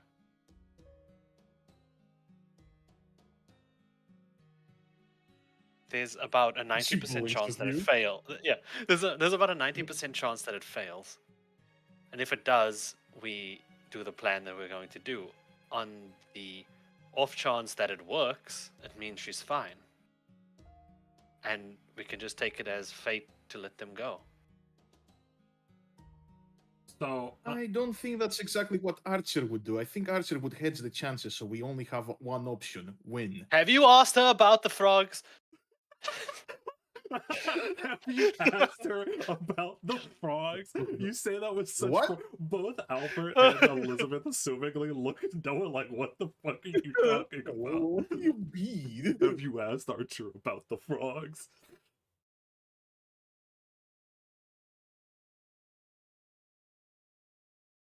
Look, like it or not, these people being here are a boon. A very big one. I understand it's not exactly the kindest course of action. But you know what's also not the kindest course of action? Letting the world be devoured by a thought-corrupting serpent. I would caution. And Albert, with kind of nostalgic eyes, looks over towards the kid who is now rifling through the large Bible, whatchamacallit, that he's that was gifted to him. And you haven't known Albert for very long, and in fact, he's kind of been off to the sideline for a while, for most of the campaign. But he looks over, with a rather gentle expression.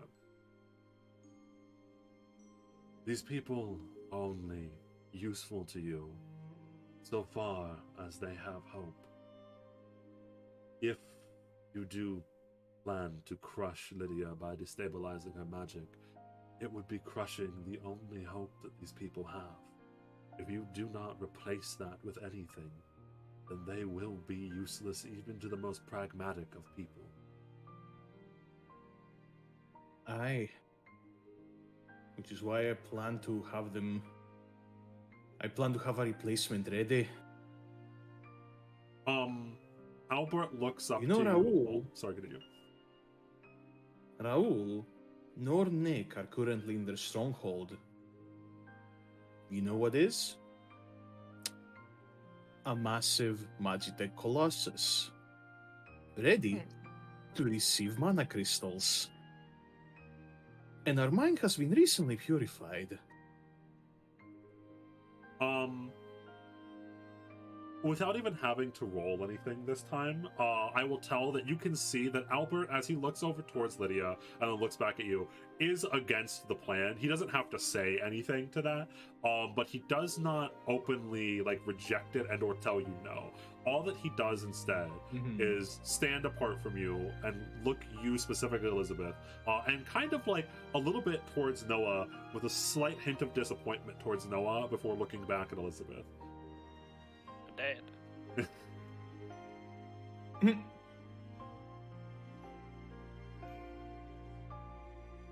I just want to make sure that you can really carry that weight.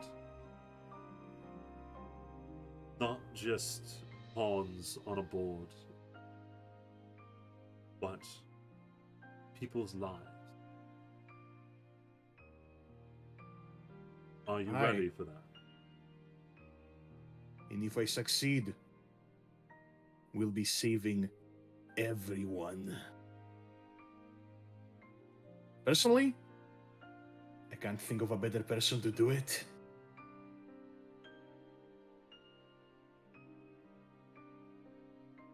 Live your I was life. panicking hearing her say that.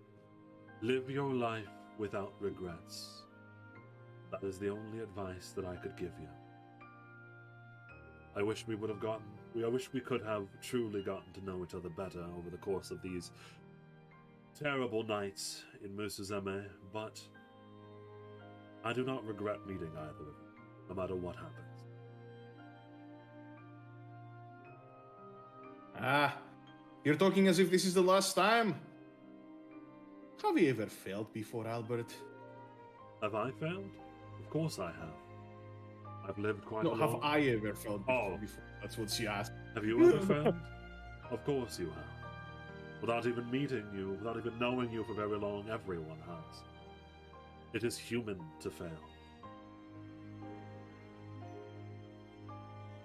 Fear not the person who has failed and gotten back up off the ground. He says as he turns around to you and goes to walk back towards the villagers that he was cheering up. I fear the person that thinks that they cannot fail.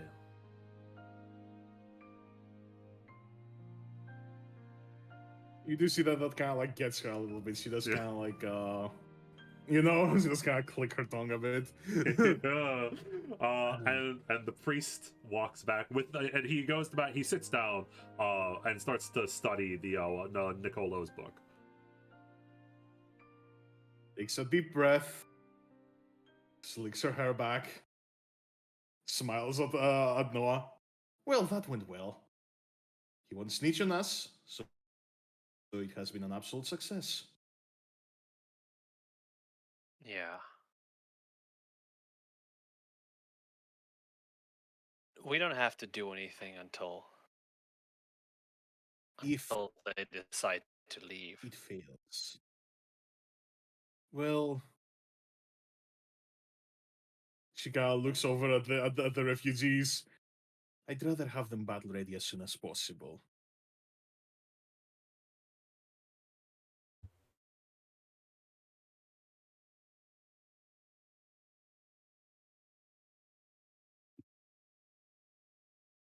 Well, then you're just gonna tell them that it's morning and that they should leave?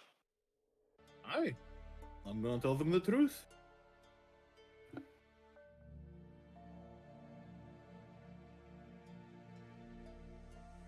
Okay.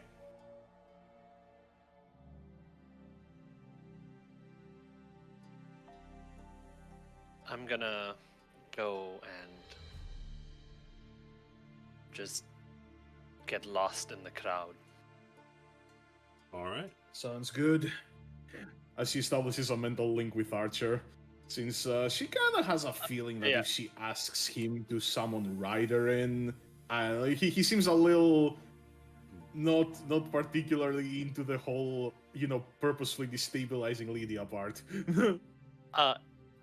As he is like stepping away, he does turn back. Your friend, assassin. Aye? He prefers not to be called that. Oh. And he's gonna walk back to the Well, people. What does he prefer to be called then? Figure it out. Yeah, the funny thing is, I'm pretty sure she knows. I'm pretty sure he's told her. Bard. I think that he's mentioned that he's a bard or artist. You can call him class bard or class artist. Plus Bard. Oh. All right then. So I may have made a mistake. I may have made myself after all performance. So in this moment, Dio, before our shit show begins, while Elizabeth is gonna go start this shit, in the same way that Albert's reading tales to people, no one wants to do what made him get into magic at first. Well, what made him excited about it was he wants to like put on a show for the kids, like the mayor magic did tricks, back in New York. like the mayor of New York. All right, yes, Yeah. that would be Arcana mixed with roll Arcana and then performance. Oh, Okay, okay. Thank the Lord. So all of your spells function as they should. Let's see how you use them effectively in a. Oh!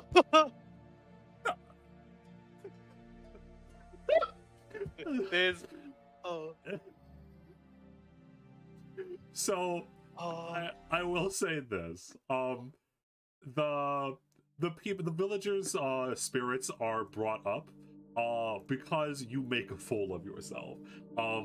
You are at this point a very well adapted mage. You've gotten much better over your time in Tibet inside of Musuzeme at casting your magic than you were just as like a desk jockey in Pandora. Like actually getting the experience in the field has taught you how to use your magic effectively under times of pressure. So like you can use your magic rather effectively, but you are not a performer. And so you fumble over your words and whatnot. You trip at one time. You cast a spell, but then you get nervous and fire it off into the air. But like at the very least, people might not be laughing with you, they're laughing at you, but they are laughing. Which is an improvement for a lot of the people comparatively to the down, depressed expressions that they had. You see Albert as you're up there Would you making. look at that? Now I'm playing two clowns. Yeah, as you're up there making your performance, you do see Albert off in the distance, giving you a bit of a smile as you're bringing smiles to other people's faces. Honey likes this idea a lot more than the other one. Can we just do this forever? Noah,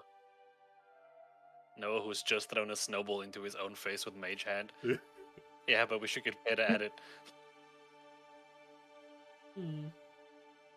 Honey likes your current aptitude. It is very fitting for you. Honey means What's this that supposed to mean? Honey means this in a good way.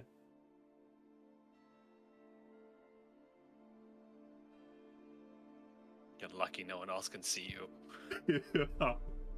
And so yes, you continue to put on your performance for the villagers, and Liz, you also see it off in the distance, and Noah making a fool for himself as he's casting his magic. And as you do, Performance.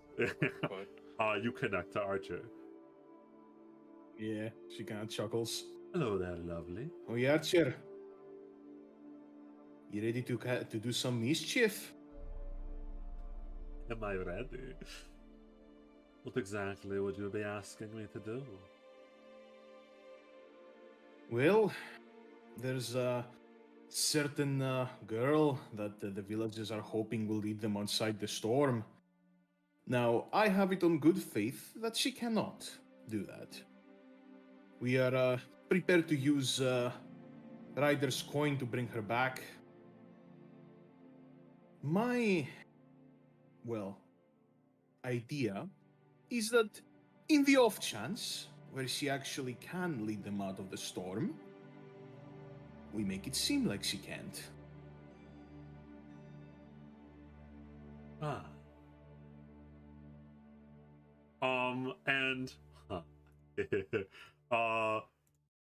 As Noah is happily giving a performance for like there are like a whole bunch of kids, by the way, now that have like walked up and are like happily clapping towards Noah as he's giving up and making a fool of himself.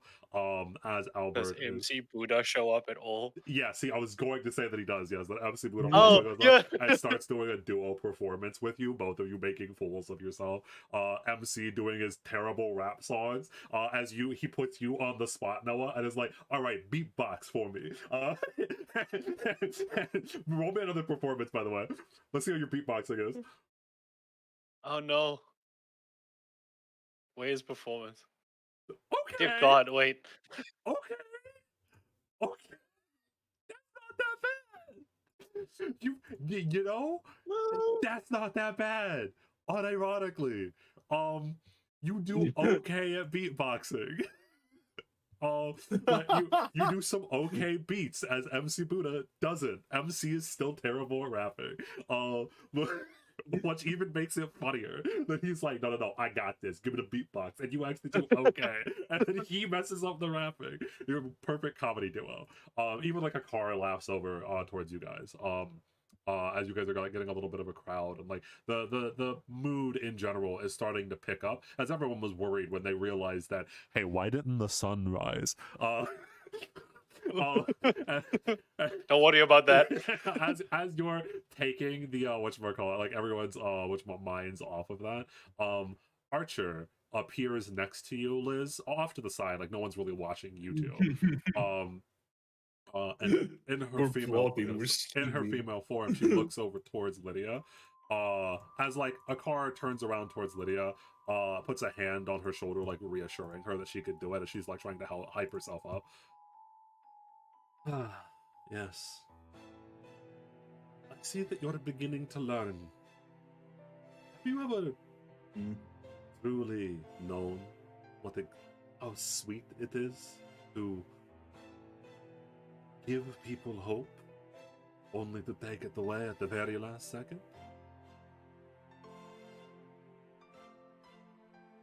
Well, I wasn't the one to give them this particular hope.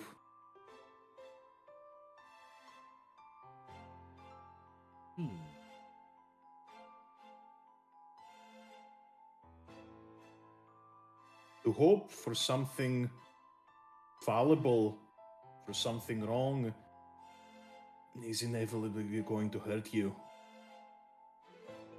I'm just giving them an early reality check. Yes, of course. Only the most realistic and pragmatic. And she like puts a hand on your shoulder, like patting you, almost like reassuring you. Yeah. Archer, if you want to say something, I think we both know each other well enough. No, of course not. I love this new direction for you.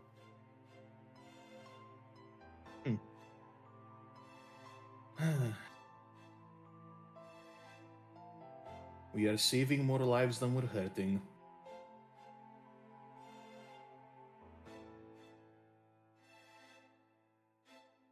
It is truly wonderful, though. An ancient, what you call it, trolley problem? It is always so fun watching all of you weigh good and evil against each other. Do we murder this amount of people or murder that amount of people? And then you tear yourself up about it all afterwards. Oh no, I could have saved more. But I don't see you struggling, man. I think I understood something. Oh? In this trolley problem of yours, the villain is always the one who pulls the lever, but someone has to do it. Aye. And so should the villain even feel sorry if they had to do it? Should they feel remorse and guilt? Should they regret their actions? Nay. There is no reason to fear something when you are the only one who could have done it. You stand above the rest of them anyway. And with that, almost as if a ghost, as if she was never really there, the archer behind you vanishes. Just call me when you need me. Will do. And she walks off to the refugees. The deranged difference between I'm gonna put on an act so that the kids aren't sad to why should I feel bad if I murder? Like it's not that bad. It's And not they that say big of a- I'm the villain. It's not that big of a deal. Actually. And they say I'm the villain. Oh God.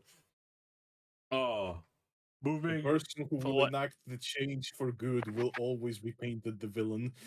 You should not ask for permission to change the world. Exactly. For whatever's about to occur next, I just want to remind you, Dio, that under deity on my sheet, I just heard Dio. Uh, more time passes over at the Blair Manor. And James has continued over and over again to try to inform you, Ubel, about how to cast magic.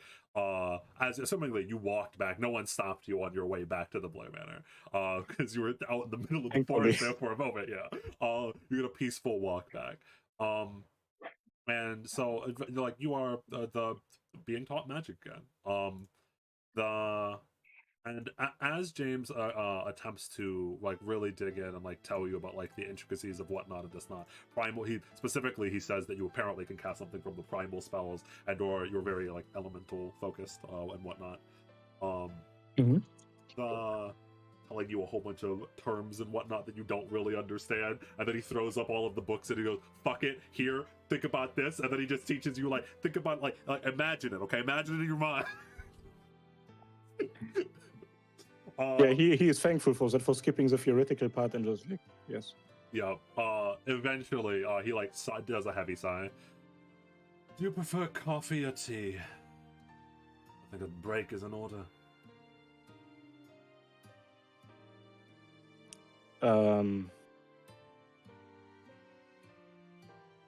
Tea. Why the long pause? If you want alcohol, we also have that here. Oh my god, thank you for asking. I didn't want to say it myself. It's a good thing that you offered it. In fact, I haven't been there in quite a long time, but follow me to the cellar for a moment.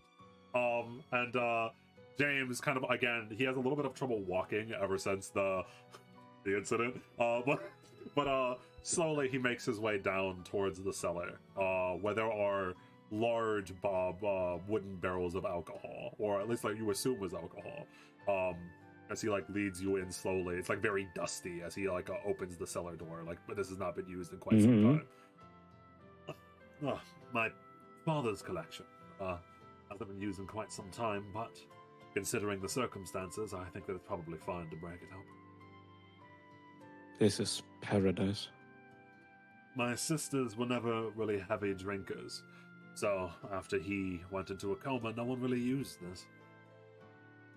Every now and again, sure, but probably fermented quite well. James says, slowly adjusting his glasses and looking around, and after like a little bit of work of like figuring out how to get the alcohol out of the barrels and or whatnot, finding glasses, he like very gratefully sits down in an old wooden chair that creaks and clangs a glass up against yours. Yeah, so living another day. To the future. Absolutely. We can call it that. If we're gonna have one. Cheers. Cheers. And with that, he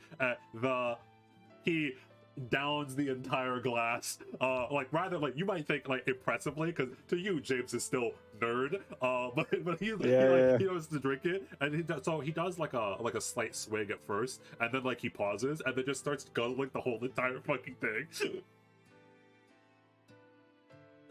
Jesus, James, you really needed that one, eh? It has been a very long trip back home. It feels like I have aged an entire year within this, however long it's been. Yes, you are right. It has felt like multiple lifetimes, honestly. You know, I think the last time I properly held a bit of alcohol in my hands in this sort of way, in this sort of setting, it was before your fucking plane crashed into Musuzame. According to the rumors that I'd heard, you were quite the town drunk. What happened? Oh, Lord heavens almighty. Yeah, well, it's kind of... I don't want to make too many excuses for myself, but losing your family at a young age and being left to fend for yourself, it's... I turned into a bit of an alcoholic and a gambling addict, and I might owe some people some money, but I think... Yeah. Nothing really to worry about. You should have seen me back in my dark ages. After I broke the seal here and freed the curse, I did some things that I deeply regret. The Mages Association.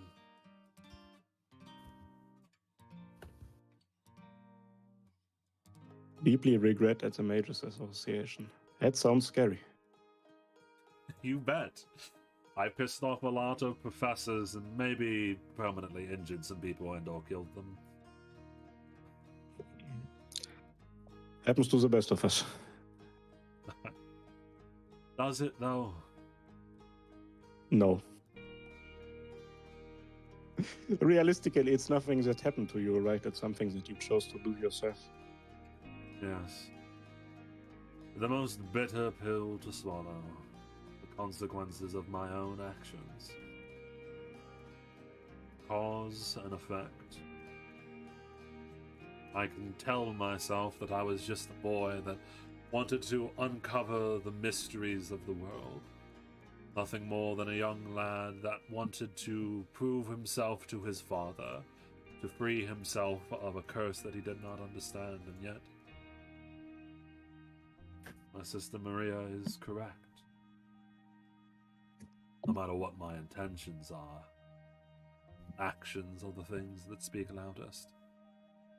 And I have caused a lot of people a lot of harm that cannot be reversed. Not even, no matter how many ley lines I purify, or serpent shards I destroy, I'll have to live with that. Well, at the end of the day, the only thing that really matters is which of your actions speaks the loudest, right? Maybe purifying the curse is gonna help you with doing what you told me earlier, right? Acceptance. At some point, you need to come to terms with the fact that you did a lot of really messed up shit in order to accomplish your goals. Because now those things have been done, you cannot reverse them, but you can definitely come to accept them and move on. He stares into the empty glass a little bit, his eyes reflecting off of it, as he looks over to you briefly.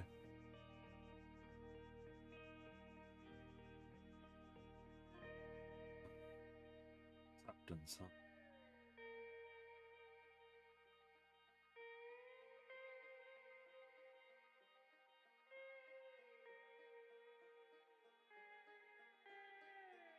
Are you Acceptance sure? is a weird thing. It's okay. Are you sure that you can really go through with all of this, Uba? The carriages from the far end of town are leaving. You know, you don't have to kill yourself.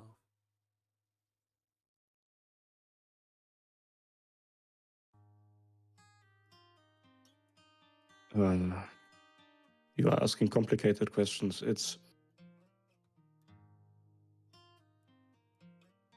I am a bit of an asshole. I think the biggest problem that I have is the fact that out of every single person in Tibet, I do not consider even one of these people capable of accomplishing anything. None of them. Literally not a single one. Especially not on their own. Apart from me, and to a lesser extent you now, since you actually found a cure for the curse. So whenever I look at the things happening in the greater Mususeme area, I always think to myself, or I have gotten to the conclusion now that if I don't step up and do something, then everything is going to go wrong anyway. Because think about it, if you really analyze what everybody has been doing and trying to accomplish up until now, everything so far was completely focused on stopping somebody else from killing everybody else.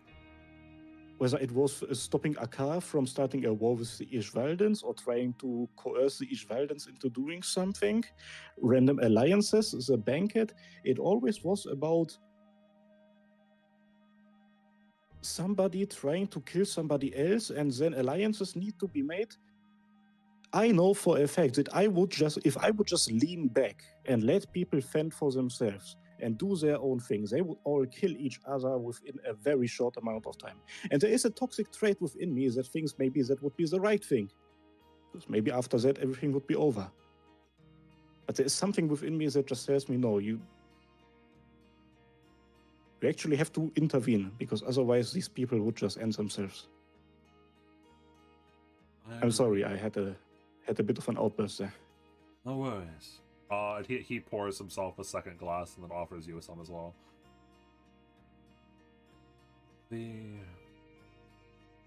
That's the thing, though. That's the balancing act. You either give in to your destructive tendencies and sit back and watch the world burn, or you live long enough to see yourself become Hephaestus. As far as I understand his goals, he was in the same situation as either of us. He saw the darkness in humanity. He saw how we tear each other apart, and his answer was control. His answer was to make the decision for all of us, because given free will, half of our bloody species will always choose to war with the other half. How do you find a balance between Hephaestus and the curse?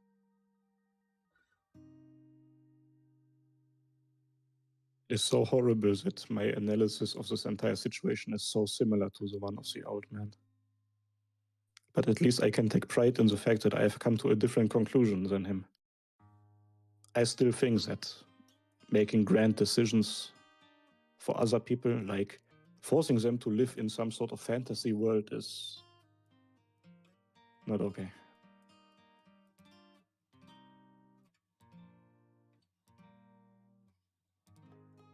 I'm glad that old fuck is dead. And he downs the glass.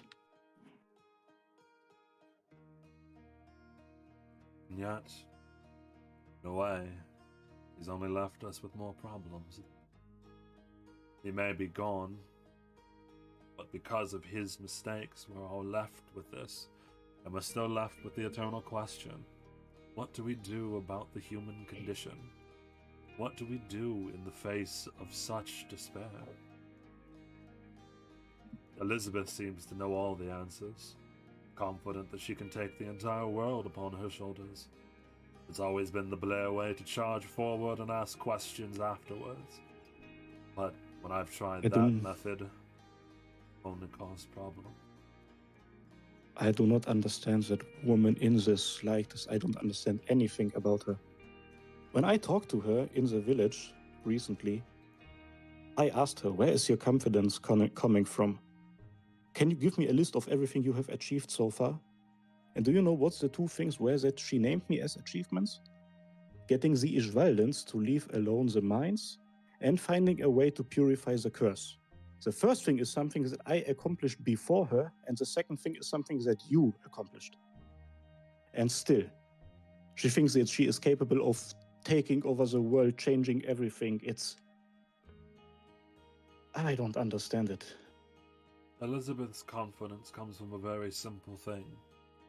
Her upbringing, paired with the fact that she has never known true defeat. I feel like that's the only real difference between me and my sister. I have been forced to accept a lot more humility than her. I know the taste of failure very well. It has marked most of my life where, and I mean this in a good way, to some extent, she still has an unbreakable vision of herself. She truly does believe that she can do it. So much so that even I want to believe in her. I want to believe that she can solve all of this. That we won't need the true name spell and that she'll just beat up the curse with her bare fist. Maybe if she believes it, That's through magic all things are possible. And so if she believes it hard enough, maybe she will. that makes you so much of a better person than me, because even if it would solve all of our problems, I still don't want to see her succeed. No offense. There is something about her character that deeply makes me despise her modus operandi.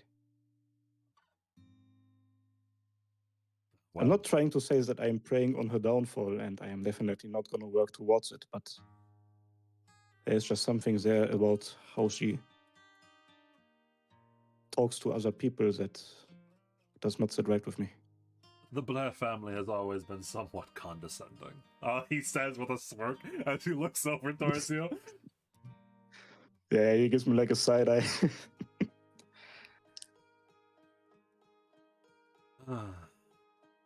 But is that the only answer then to all of this? To those of us like me and you that have led lives with regrets? Is the only answer and path forward left to blow ourselves up in one action of glory to try to undo our wrongs? A bright flame to eclipse all the darkness, if even for only a single moment.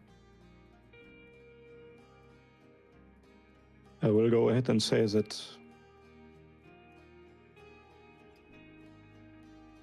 it actually is the option that feels by far most attractive to me at the moment.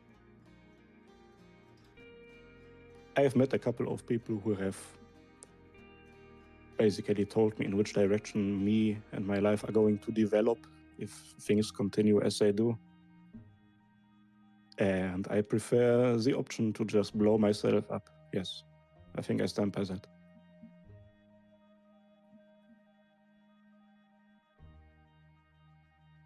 Well then, consider this a double suicide.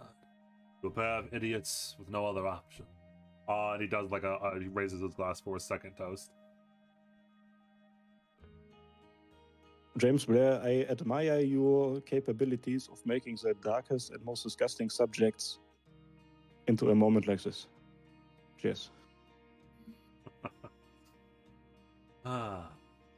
And after downing the second glass, and probably like some like small talk here and there about like whatnot. Yes. Magic, your two lives, how you ended up here, the differences, how much you hate Elizabeth, Noah, etc. Like what was Noah like? What's it like in New York even? Like Exactly. James just talking about like what life was like in New York and outside of Musuzeme.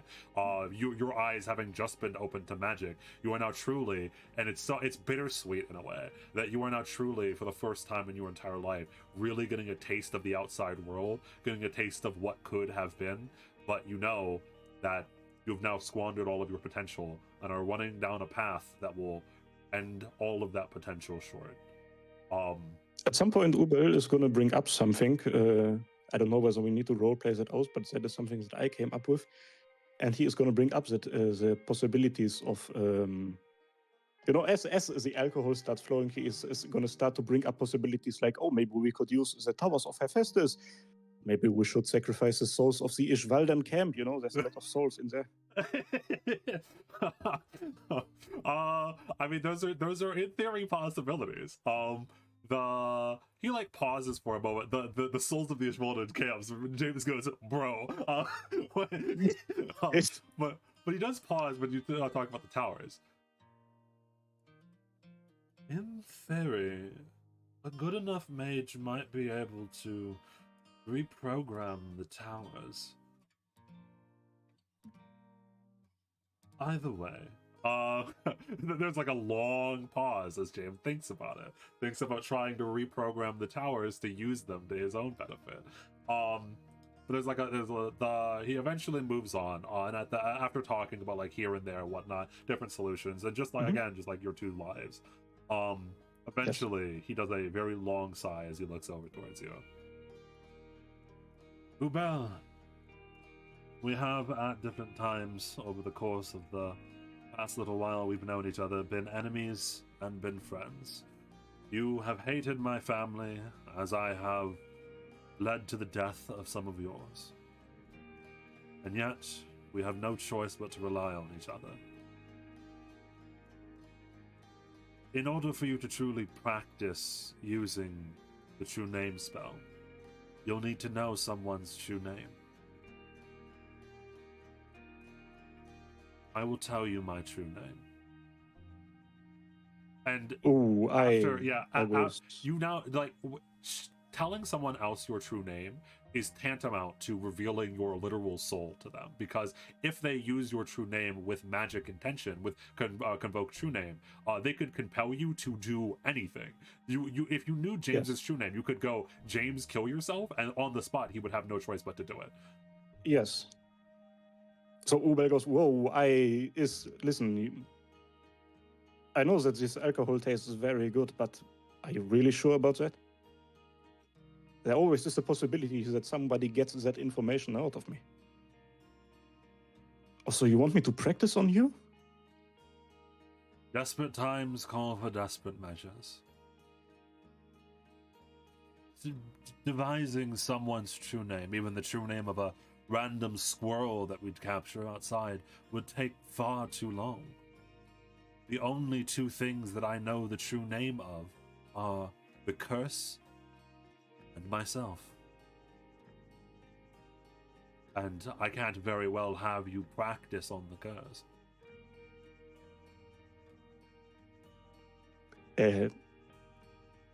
You are the authority in this dynamic. I'm just asking whether you are sure whether you actually want this to happen. Am I sure? He like thinks about it for a moment, but then again gives that cocky Blair smile, that very similar like smirk that Elizabeth sometimes gives when she's about to do something reckless that works out. And he adjusts his glasses, clearly his face flushed from being drunk. I'm never sure in anything that I do. The secret to our confidence, or at least mine, is that I'm always pretending I am.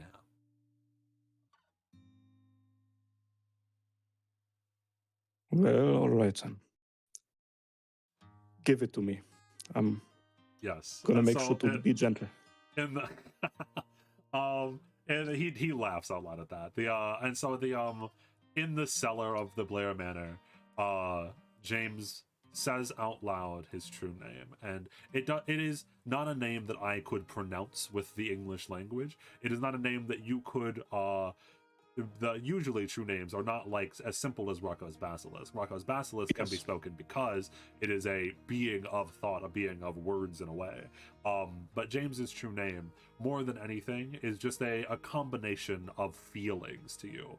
And as he says it is almost as if he is distilling everything that makes him him into a single word. And as he says it, or as you say it, or as the word runs through your mind, you can feel James, the essence of what he is, distilled down to his core. He is, on one hand, very curious about the world, loves learning about things such as magic or curses or things that other people don't want him to know about. But also, there is a lot of guilt that drags him down because that curiosity has led to his own downfall. He is in many ways an Icarus that has flown too close to the sun and has his wings burned and is trying desperately to fly back up, knowing that what it will do to him yet again.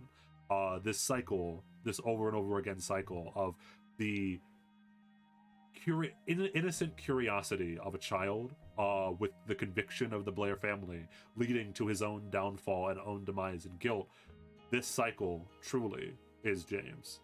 That, in a summary, is what you feel every time that you think of James's true name.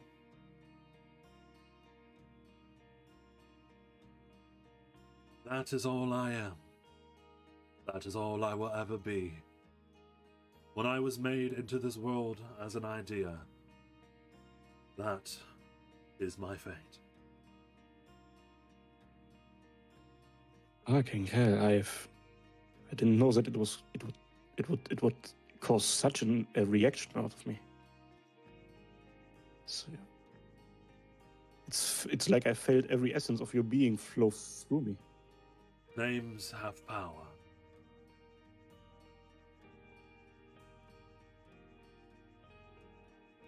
Well then, shall we continue with the studies? Yes. All I'm right. afraid it's time to continue. Yep. And so you, in the cellar, continue to learn how to convoke a being's true name, such as James Blair, a scientist that went way too far, and lived most of his life in the regret of his own actions. Speaking of regret, Elizabeth. Hello. I thought you were gonna say Yamato. From a He man who doesn't lives in Oh, regret. regret no, to a we'll woman get- who has none of it. We'll get to Yamada. Nah, he's already dead. He's already For dead. the entire time where you were like describing the essence of James, I literally thought you were gonna say flow through you, and I was so prepared to laugh. I'm sorry. Ooh. All right. So, they are getting ready to leave. It is clear by now the information that it is supposed to have been daytime a while ago has now spread throughout the camp, and most people realize they're like, oh hey, what, we gotta go, what is what do you mean the sun isn't rising anymore? And they start to, there's a panic starts to spread as some of the group leaders like Gaius, Akar, and or Albert start to like calm people down and whatnot, and rally them up. And then finally Akar, all right, make your decision now. You had the night to think it over. I won't force anyone on either side, but we're leaving. Akar like makes the announcement towards everyone, and you can see Lydia is worried a little bit. And I don't know, heartbreakingly, both Noah and Elizabeth are close enough, assumingly, to see as Akar again puts a hand on Lydia's shoulder, and gives that a very kind smile toward Lydia. It's all right. You can do this. I believe in you. And Lydia slowly nods. I want both of you to roll me perception. Anyway, sorry, continue after you roll me.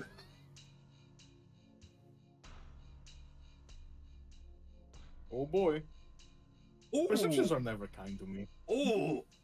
Oh no. Oh. That's good. No. I expected Elizabeth to.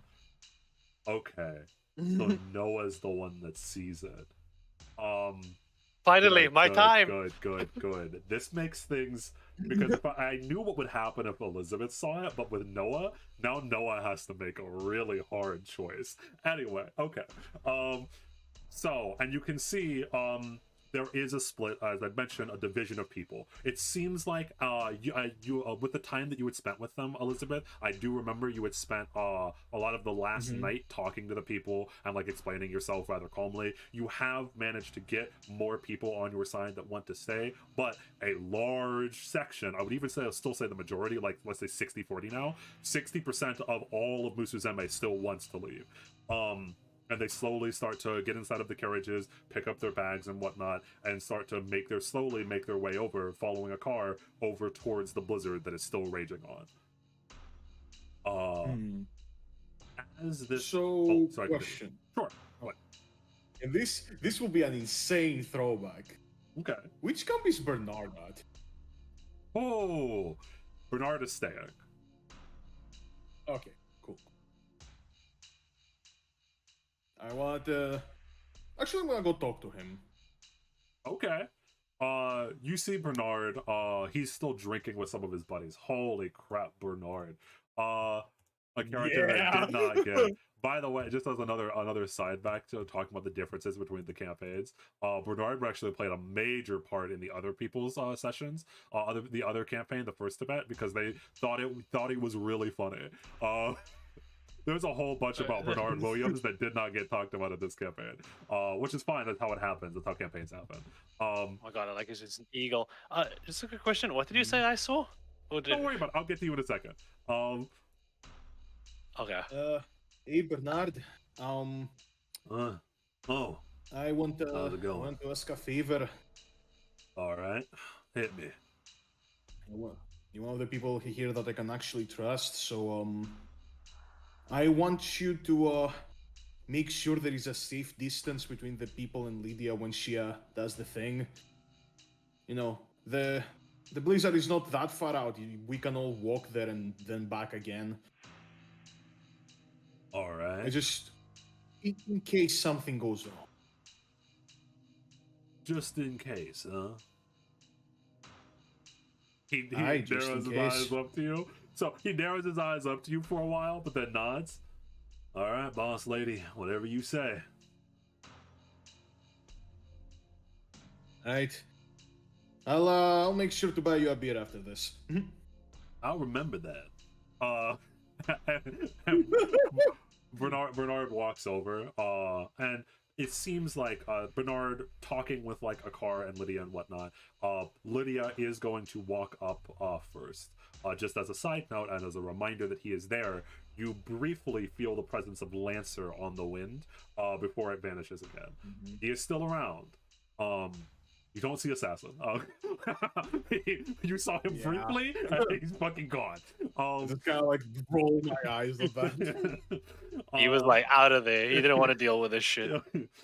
So yes, so as people like your side of the camp is like moving away a little bit deeper back up towards the village. They're not like fully moving up towards the village again, but they're like still staying put and whatnot. As a lot of people have moved over towards and then have stopped as a car instructs them to wait for a moment, and then Lydia slowly, crunching through the snow, walks over towards the blizzard. Noah, you see something. That makes potentially your heart sink, as up here on the cliffs that are leading up to the village, like up in the rocks kind of, you see a figure overlooking the whatchamacallit, the villagers, but you can't quite make out who it is. Someone is watching. You don't know how villagers. funny. You don't know how funny this is. Because that just makes my plan a little bit different. But as Lydia is going up to this blizzard, Noah's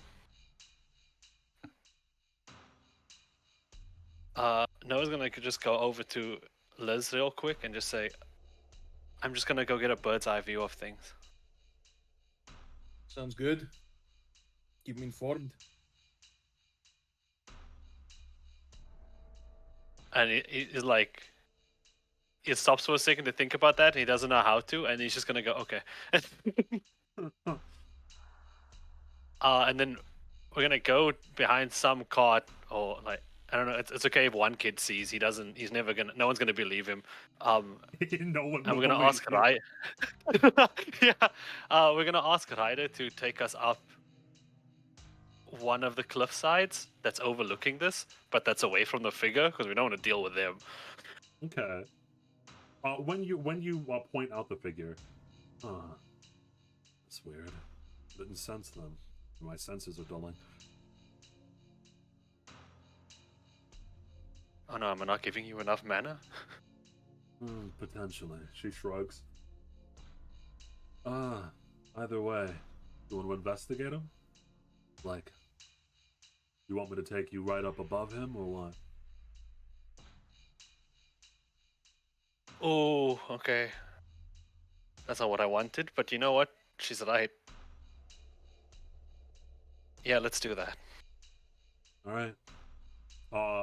And that I do like to imagine like one of the kids that saw you yesterday like looks Yeah. over at you, and then you just like say, shh, no one will ever believe you, as you get teleported through the river Yeah. Styx. You sink down into magical water that appears below you. As you are teleported up onto the cliffs, and with the wind starting to pick up more and more, the very for a moment you probably like, actually roll me just as a little funny one, just a throwback. Roll me in acrobatics.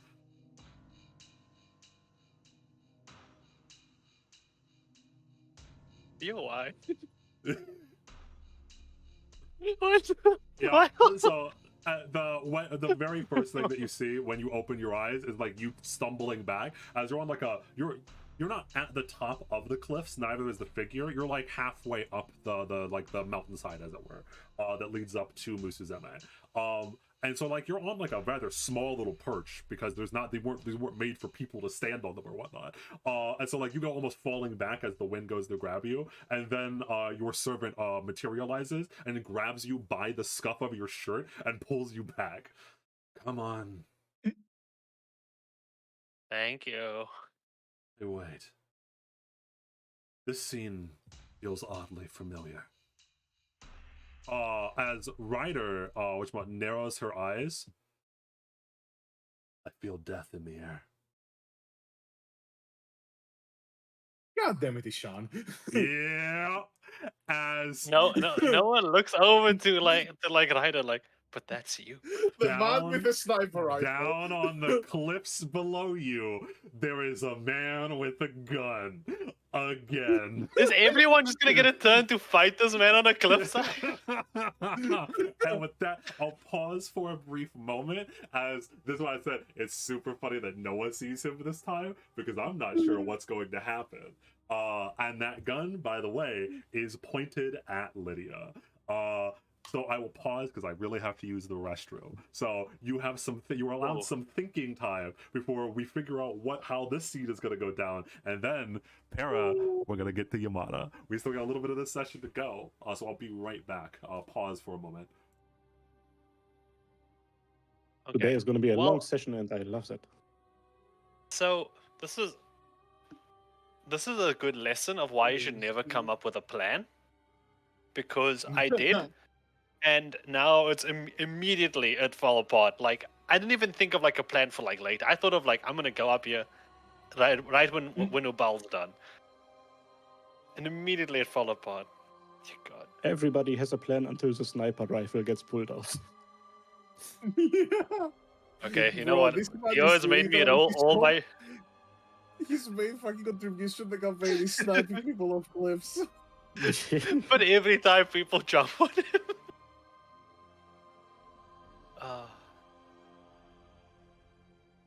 Listen, Dio made me roll everything bad. The only thing worse than I have that's than performance is athletics. So I'm gonna go fight a man mano a mano.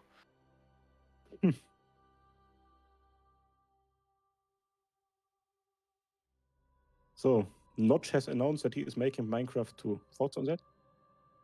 Didn't he He's say insane. he's not gonna make it or No. something like that? Like, he basically wants to make a spiritual successor to Minecraft 1.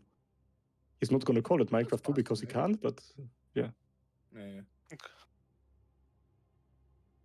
All right, good for good him, I luck. guess. Yeah. Man, okay, guys, okay. I don't particularly think Minecraft is like a game that can really have a sequel or a spiritual successor. Like what do you want it to be? What do you want Minecraft to be for like the sequel? Minecraft Exactly, that is like, all who would- balls instead of cubes. Yeah. Because like Minecraft That would make usually building for exceptionally difficult. sequel you have like something like quality of life upgrade or something like that, or like new story or something like that, but like Minecraft doesn't have a story, so it's mostly Yeah, probably just gonna be like quality of life. He said that he wants to do like the Dark Souls storytelling where there is indirect lore, but you have to read like item descriptions and this sort of stuff. Fair enough, I guess. I mean, he made the damn thing, so if anyone knows what the fuck a sequel would look like, maybe it's him. Yeah, he's the one that made it anyway, so let him cook. As long as he adds the fact that I can Korean backdash out of an explosion, I'm good. Add wave dashing mechanics. That's what Minecraft 2 needs. Yeah, when the plane crashed at the beginning of the campaign, I should have just said that I dodge roll as it lands. That way I take no damage. Wait, holy shit. We actually got to Minecraft 2 before GTA 6. We got a Minecraft The 2 reveal fucking before GTA iframes. 6. All the memes are That's a- real. It's a race now to see which comes out first. And all money's on anime GTA 6. And Anata, whatever the fuck that game is called. That would be insane. That would be the biggest meme. All right. When you How Silksong. much- Silksong is fake. It doesn't exist. Stop doing Silksong is a videos, propaganda. Sorry, propaganda. Yeah, it's a propaganda real. piece made by the Australians. All right. So, Noah, you see Ishan with a gun pointed towards Lydia. The last time Ishan had a gun pointed towards anyone, Lucille died.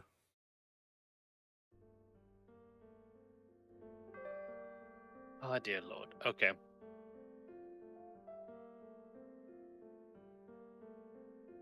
So she's currently busy going up to this thing, and he's aiming. Here's my question: he look like he's ready to shoot already? Like he's in No. position, his finger on the So, trigger? If you actually narrow your eyes, I won't make you roll anything because you're close enough now. You can see that he's still setting stuff up.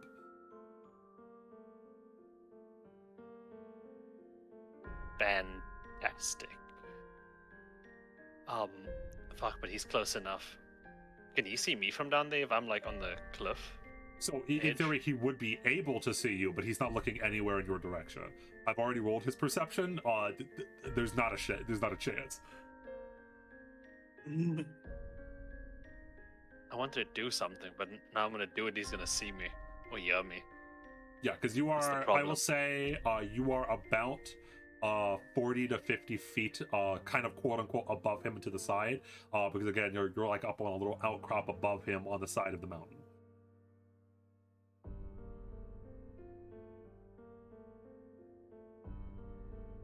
Well.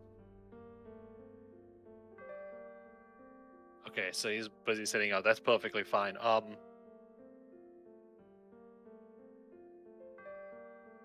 We're gonna use this. I've had this. I never thought I'd use it. Actually, do I still have it prepared? No, I don't, because I never thought I would use it. Never mind.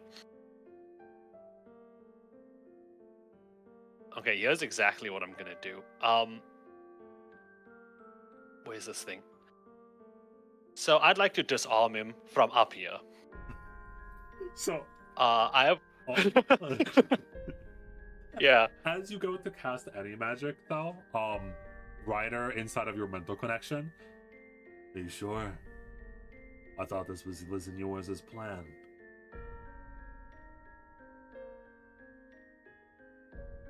My plan is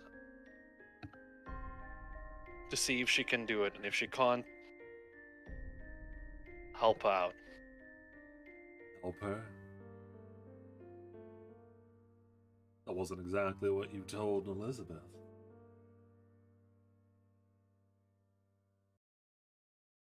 I'm gonna do exactly what I told her.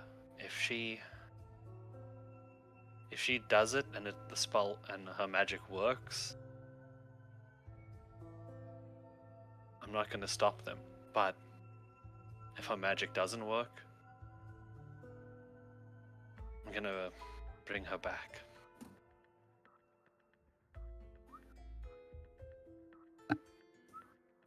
But he's making this complicated.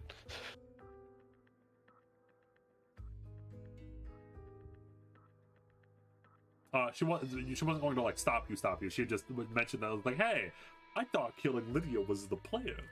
You can go ahead and use your disarm spell now. Okay, yeah. So I'm gonna. It's called telekinetic maneuver.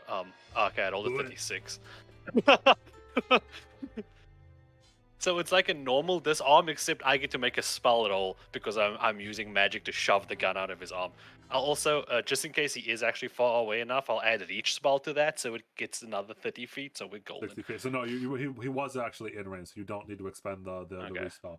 But so you use whatchamacallit, the telekinetic maneuver, and it succeeds because I think it's against it's a athletics and it's against his fortitude DC, so that does actually beat it. And so the gun slips out of his hands as he's setting stuff up, and it goes hitting down, crashing, clang, clang, clang onto the whatchamacallit, onto the rocks below him. And he looks around and then eventually spots you.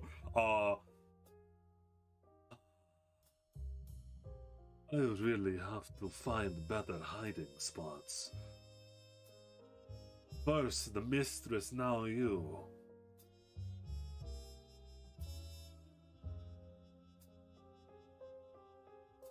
Listen. You know, I don't even have anything to say. Do you want to just talk about this? He looks up to you, like kind of stunned and or amused. You want to talk about the fact I just tried to kill someone? I mean, that is much preferable to what usually happens when I'm found out. Fantastic. If he makes any moves, just shoot him. I have a thing to do. Thank you. Right or not?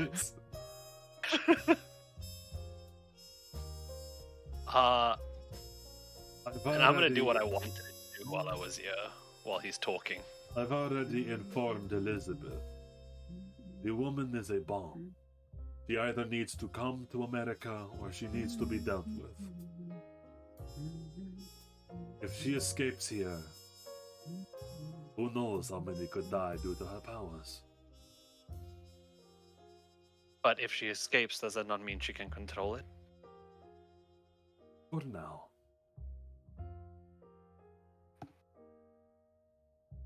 By the way, just a side note, a friendly reminder towards every one of the players, on any of the NPCs, whenever they say anything, you can roll me society or perception to see if they are lying.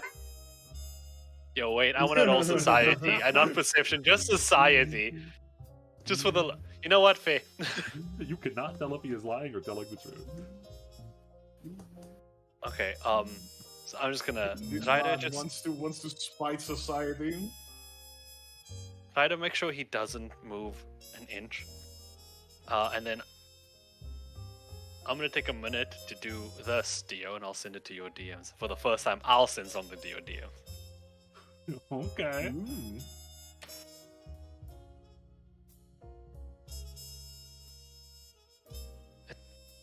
Yeah, it'll take a minute to do. That's why I said a little minute. Okay.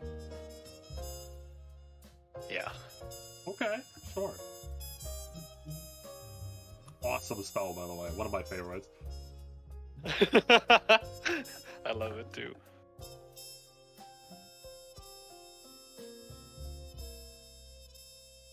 So, what will it be then?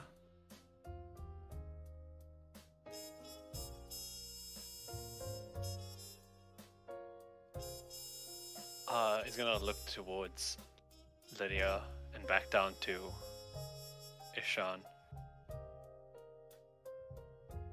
Letting them go will mean having all of that blood on your hands. Best to leave this to the professionals, no?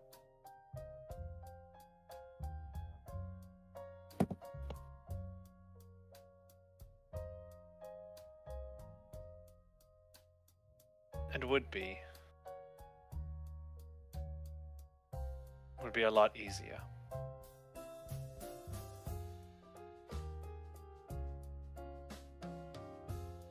But I'm not gonna do that.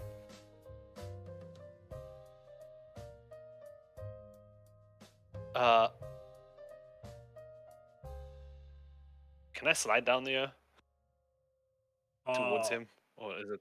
You No. can. You would have to make me another acrobatics check. I mean, you also have Ryder next to you. He just pick you up. Yeah.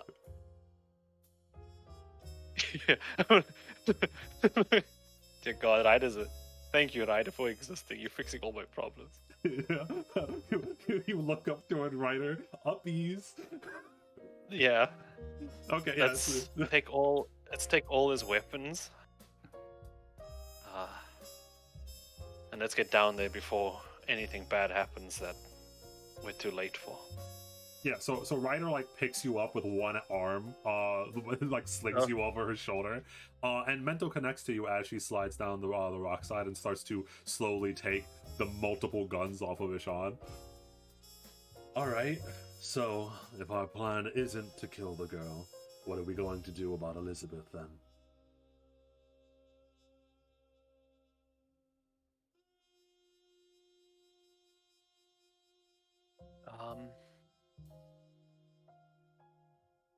How far can you take us?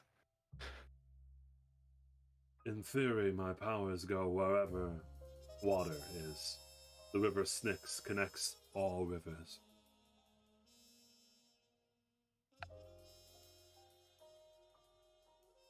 Because that's our plan.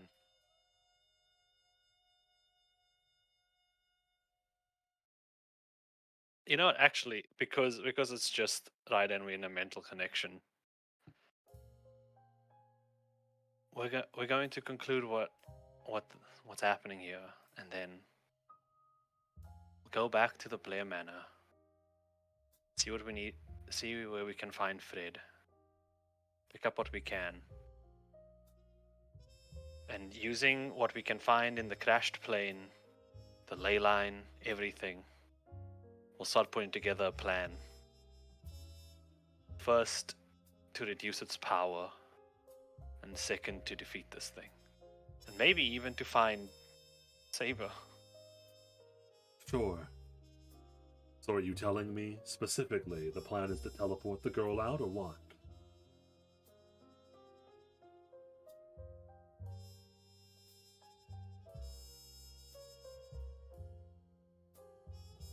Only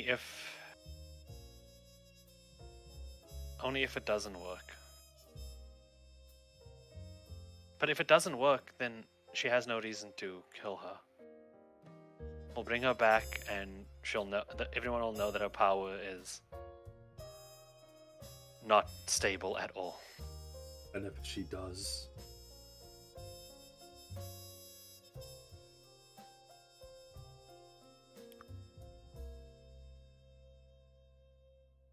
Then we have to just believe in her and hope. Oh boy. And as you say that, oh man. So Lydia slowly walks up towards the basically wall of a blizzard. The snow whipping up in the now winds that are picking up. Sorry, I know this is the dramatic scene, but what guns did he have on him? Multiple. You said multiple. Yeah, he had a knife. He had a very small, like, Derringer pistol. He had another rifle that was folded up inside of his coat pocket, and he had 2 pistols. Is it possible, like, or at least would it be possible for Noah to think that we could shoot magic from a gun if we modified it? In theory. Okay. I'm gonna take one of his pistols. I'm gonna pocket that. You're gonna take his shit? Okay, well, just the one pistol. The rest is going like down the side of a cliff in a hole. Will they? Whatever the fuck. Very funny. Okay. Oh. Alright. And she slowly walks up to the wall of ice and wind. And everyone here at the carriages can feel as mana pours out, slowly at first, and then more, and then more, and then more. Elizabeth and Noah can roll me Arcana.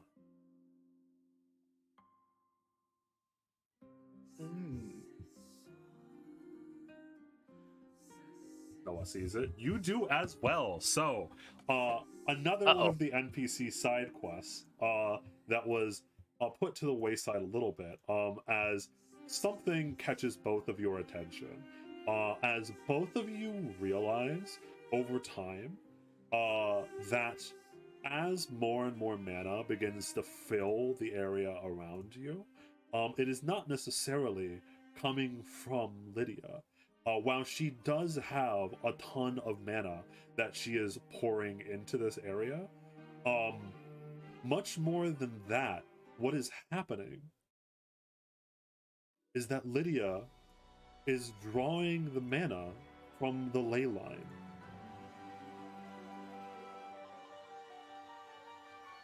Huh. The cursed ley line? Correct. No, she's aiming for I the look around fixed for one. Noah. The fixed one is over here. That's not the one she could be drawing from. And Liz oh, panics slightly and looks around for Noah.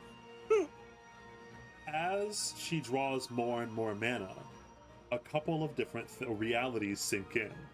One, it's the ley line, and the parts of the ley line that have been purified are on the other side of Musuzeme near the Blair Manor. If she is absorbing mana from the ley line, then she is absorbing tainted mana. Beyond that, she can do it.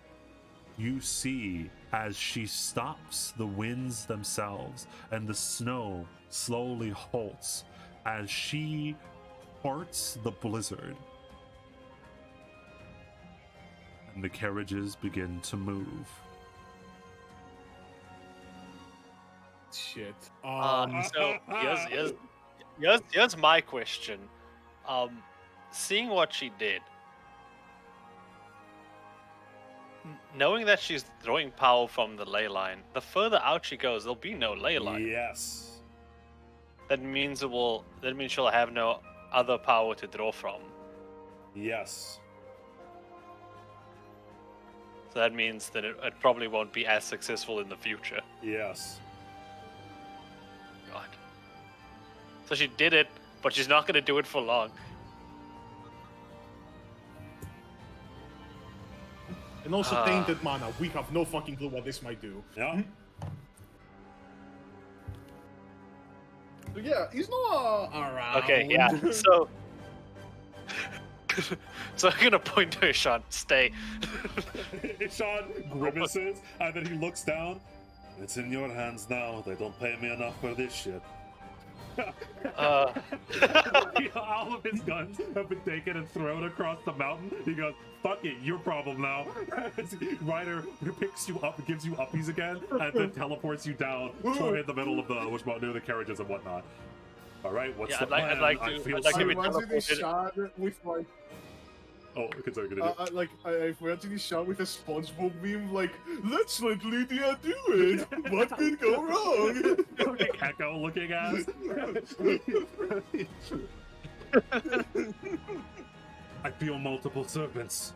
Ryder says as she teleports in, and Noah, she sets you down into the snow. The people of the carriages slowly begin to look up in awe and slowly move forward as the car runs over towards Lydia to support her. So a car is right next to Lydia. The carriages are distanced from Lydia, but they're slowly moving towards her. And Ryder says she feels multiple servants moving. Yep. I will say, Elizabeth's plan right now is find Noah, discuss a plan. If it looks like the characters are actually about to like pass through the precipice to the point where if the blizzard like resumed, they would be crushed. She's gonna like, get Archer to just, before Yes. that. So then, Elizabeth, roll me perception. Window of time. Elizabeth, roll me perception. Noah, what are you doing? Yeah. Ryder, take me right to her. Are you sure that's going to be the epicenter of whatever the hell's going to happen? That's fine. All right. Elizabeth, you see very briefly in a gush of watery magic, Ryder and Noah appear next to the carriages. Ryder nods towards something after hearing, you can't hear what it is because they're far away.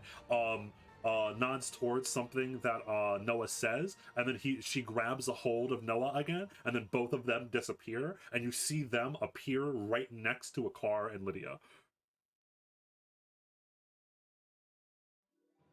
Oh, right next to them or right next to me? No, right between Lydia and the outside. Yes, Ryder is right next to a car and Lydia, along with Noah. Yeah, much like in Jurassic World, there's Lydia, stop! All right, so pause before we get there. Elizabeth, what do? You saw them teleport in and then teleport over to Lydia. He's trying to stop Lydia, so I'm not going to do anything yet. I'm assuming the caravans will stop when they see that. I'm just asking Archer to, just keep an eye out. I don't know what the fuck could happen at any moment. Because of the tainted mana. I think they might be trying to betray you, Master. They're certainly standing in the way. For the people's hopes to truly be dashed, he needs to fall, not be stopped by words.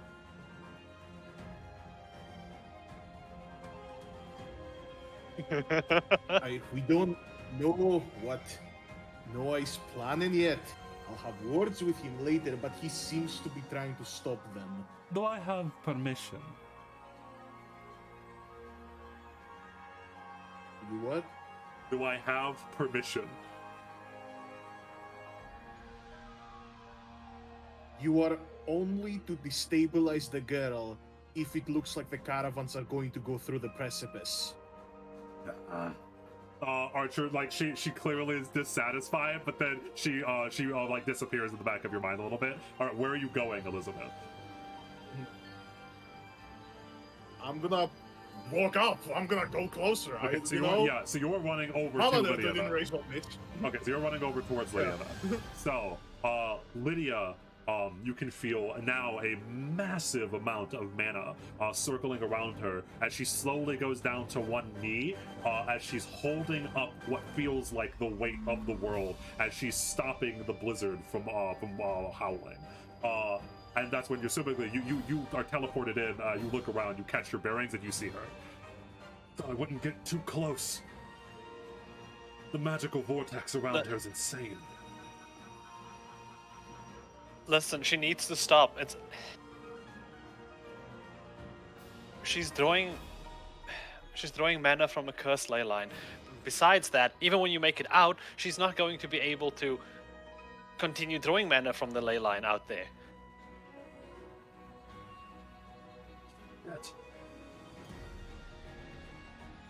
All right, so Ryder then shields you by enveloping you in dark shadows, and then slowly trudging towards the epicenter, towards Lydia. You can now speak to her. Like you are slowly closing in, getting closer and closer. Okay, here's my first thing I want to ask. Does she look like she's in control of this? Look like yes. Roll me Arcana. For right now, yes. However, you can tell there are with a 30, you can tell there are small signs that she cannot hold this level of stability.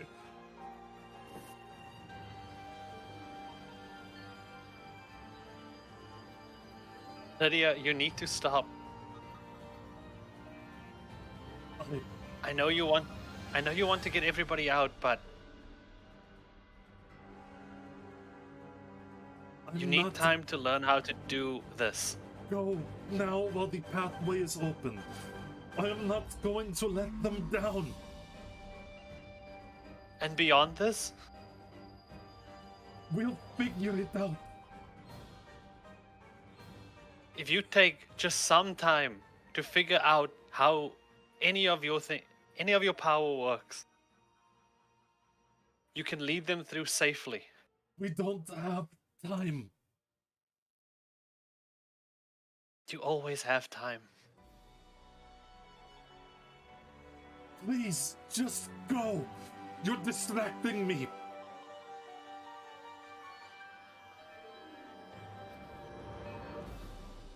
always have time.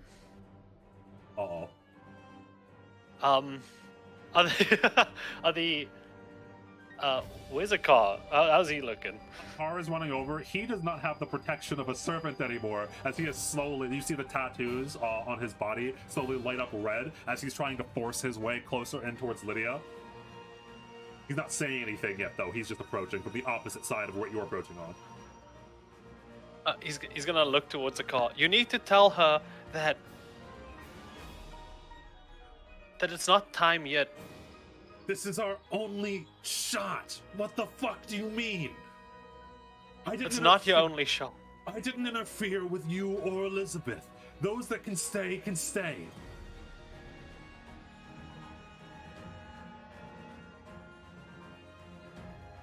I can tell that she's not gonna be able to take you far.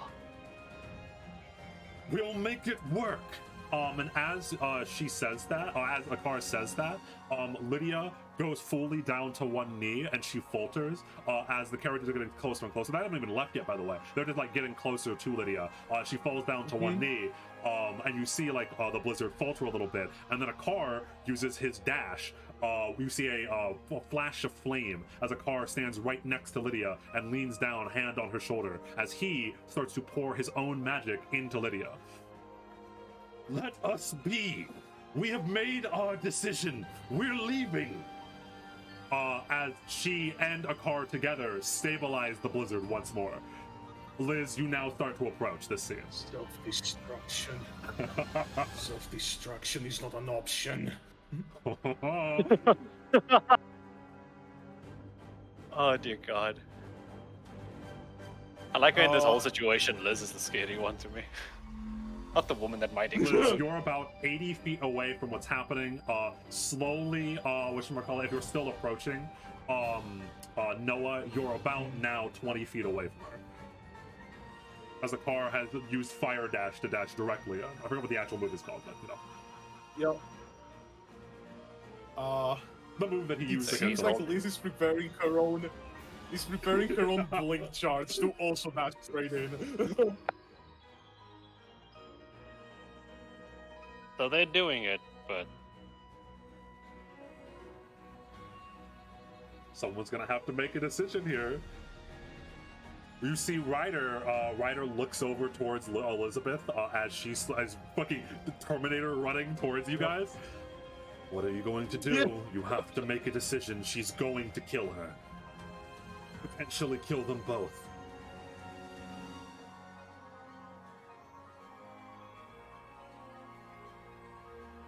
I have the shot on either of them. You need to make the choice.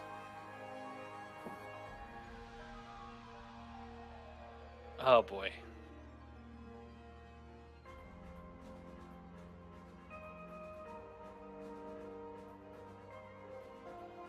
Okay.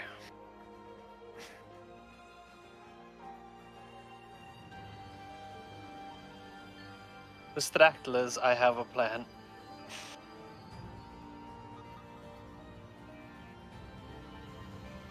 And he's gonna run up to Lydia. Alright, my protection won't last forever on you. If you stay in there for too long, I don't know what will happen.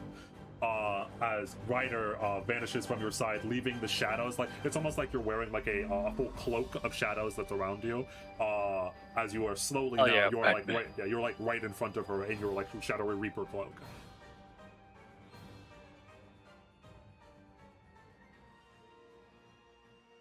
You know, I'm starting to feel really old with all you kids doing stupid shit like this. And he's gonna put his hand on Lydia's shoulder. The other one. All right. On the other side. Alright. And here's what I want to do.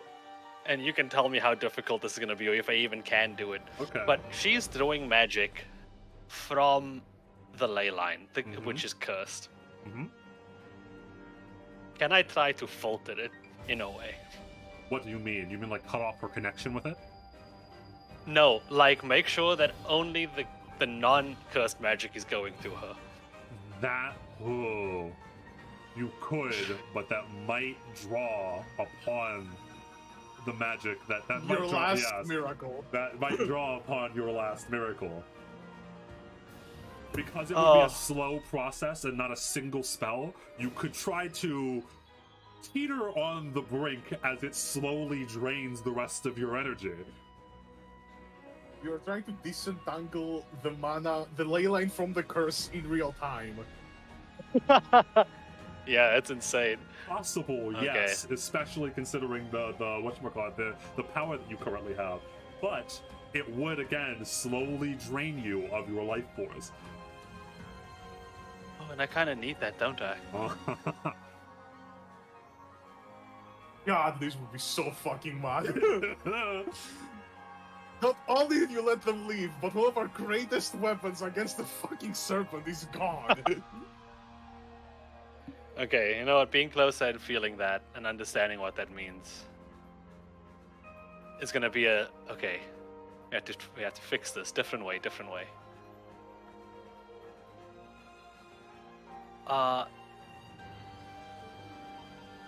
Well, that ruins most of my situation. So when the curse goes, when someone's using the curse power, they become cursed, right? Over time. Yep. Or so in theory, it's already too late for her, almost. You can try to roll occultism to see. Okay. I would like to know, please. For now, she's fine, but you can see almost as if like, so you can imagine the mana swirling up into her, and then she's almost like a focus as she expands outwards and uses all of that unbridled mana to stop the blizzard. As that mana is slowly filtering up into her, you can tell bits and pieces and flecks of the swirls of the curse slowly entering into her. But she is not far too gone yet, no. But if she continues at this pace, she will be. And in fact, I think that even you can put two and two together, as you probably have seen. I think you've seen very bits and glimpses of what happens to the cursed people, especially inside of the past Yamada, inside of the temple. Their heads implode into those yellow flames. So she will kill herself if she keeps this up. But in theory, she will die, but she might be able to actually get the people through if she lasts long enough. My only concern is the blizzard afterwards, like the rest of it. If she doesn't last long enough, if you allow the people to go past her into the blizzard, and she at any time runs out of mana or collapses, or the curse takes her, all of those people die. 60% of the villagers all die in one fell swoop as they all die in the blizzard. That is exactly why Elizabeth is like, when they go to enter, do it, right? She's like, I don't want these people in the blizzard when this goes down. Yep. Okay, then I'm gonna go with the less intense option. I want to try to cut her connection to the ley line. I have to fight a car for this probably, but it's fine. All right. I don't know if Cara even knows what she's doing, so maybe you won't. Yeah. He can't roll Arcana for shit. He's like, I'm helping. I'm helping. So. But can I actually help at the same? It just sounds like too much. Right? So yeah. So, roll me. Oh boy, this is gonna be funny then. Yes. So it would be roll me Arcana followed by a will save. Does having low ley line help at all? You could also, yes, you could roll instead of the Arcana lower ley line. The DC would be much lower. Okay, wait. I have that. All right. Now. This, all right. We are, oh yeah. Oh yeah. Oh yeah. Oh yeah. All right, we're doing it. We're in It's happening. true funny town. Also, that's so funny. Liz didn't do anything. If this stops them, both Akar and Lydia will think that Noah stopped them. Yes. So you go That's okay. to cut off the ley line, and you know that you are going to succeed. And then I need to ask you a question. Does Yes. this hit? Yes. Oh, Does 100%. that crit? Holy shit. Actually, yes, it does. You take 40 damage. Let me roll. No, I take. Oh, Don't I take like 50? no, that you Oh. do not add them together. It's only 40. Okay. As you are knocked back 10 feet. Even for my HP, that's like one third of it. As Jesus. Lancer appears and kicks you right in the fucking chest as you go flying and grab onto the ground. I thought better of you. I told you I'd help these people escape. Even if I burned my life away for it.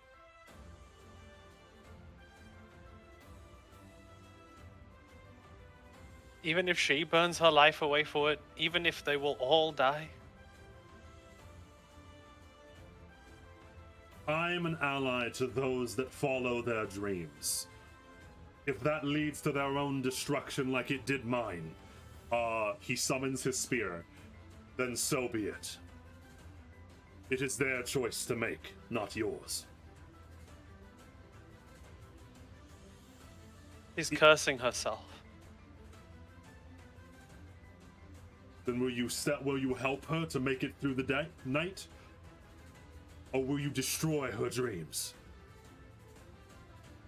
I can handle it. I can do this.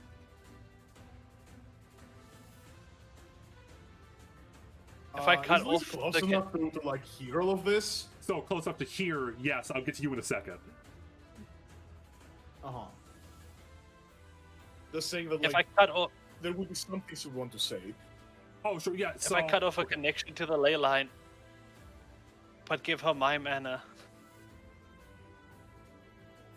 So, and now, rolling back as Noah says that, Liz, as you get about 40 feet away, Ryder appears out of shadows in front of you. As far as you go. My master wants You to see, handle like the she looks situation. up.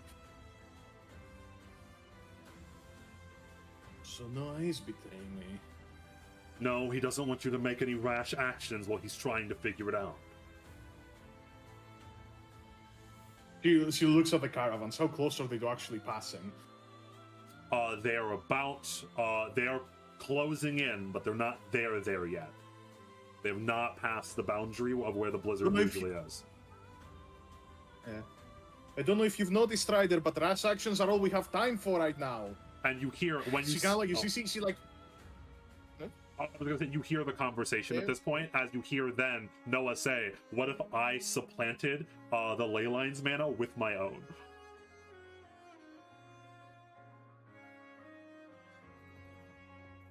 God fucking damn it! That is. You see, she kind of like leans over to the left of Ryder to like take a better look at the situation. Yeah, you And, you also she would witness knows that- Lancer kick the shit out of Noah. Yup. She kind of like clicks her tongue. It looks. Akar, she is killing herself. She's doing what she fucking believes in. You Humans Yamada, can believe in wrong things at times. you, Yamada, Noah.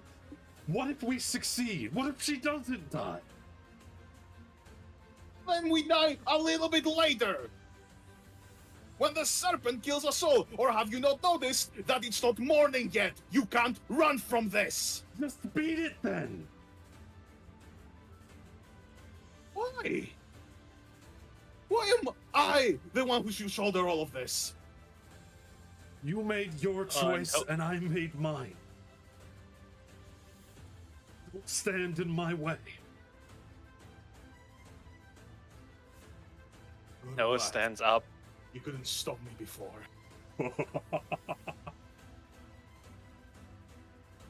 It doesn't matter if they leave or not. We're killing this curse. Not if you give her your mana, we're not. I give Ryder my mana all the time. We need you. We need your miracle.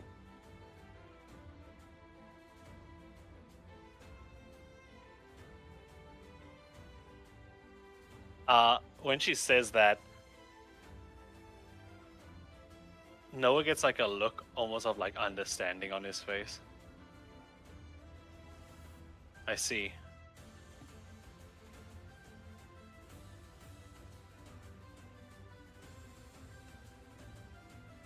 And looks back to Lancer. If I can supplement my mana, it won't be cursed like the ley lines.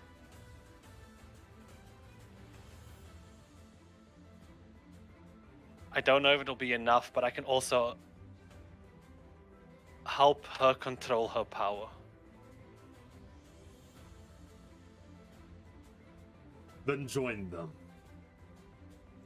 I will give you the opening you need. And as he says that, an arrow, as the caravans now get closer and closer, an arrow sparks through the sky, and Lancer twirls his spear and jumps over Lydia and blocks the arrow midair. So, a rematch it is then, Archer. And by the way, as he does that, little funny Okay. little funny thing, because the shield is now distracted. Blade charge. She's going to teleport 120 feet into the epicenter of the vortex and use her godly athletics to just shove Lydia completely off, completely off balance. Roll me reflex. Okay.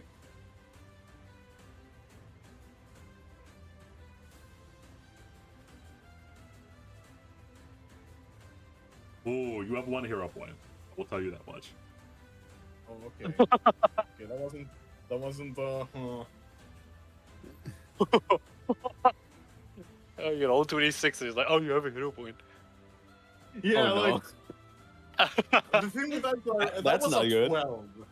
Correct, Which that means was that a 12. technically if I use my hero point, I could just roll lower. Correct. Like, there's a good chance. But that's the fun of it, correct? Gamble. Let's go gambling! The fucking gacha Let's gamer in go me just like, gamble. do it. Do it. Alright, fuck it. Oh my You know? god. She Gamble. never fails. It's insane.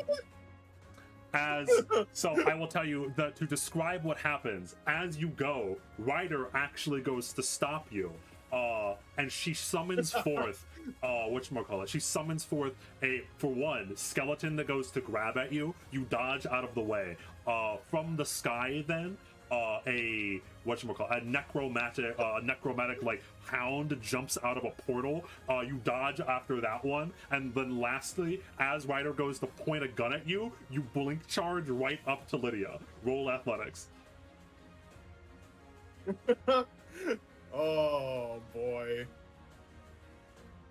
Oh, 34. you push Lydia Insane out of the way. athletic. The mana goes crazy, goes haywire, twirling all around, and I need Lydia now to roll me a will. One moment. Can she keep this shit With together? disadvantage. Can Because she? what I'm doing. I'm aware.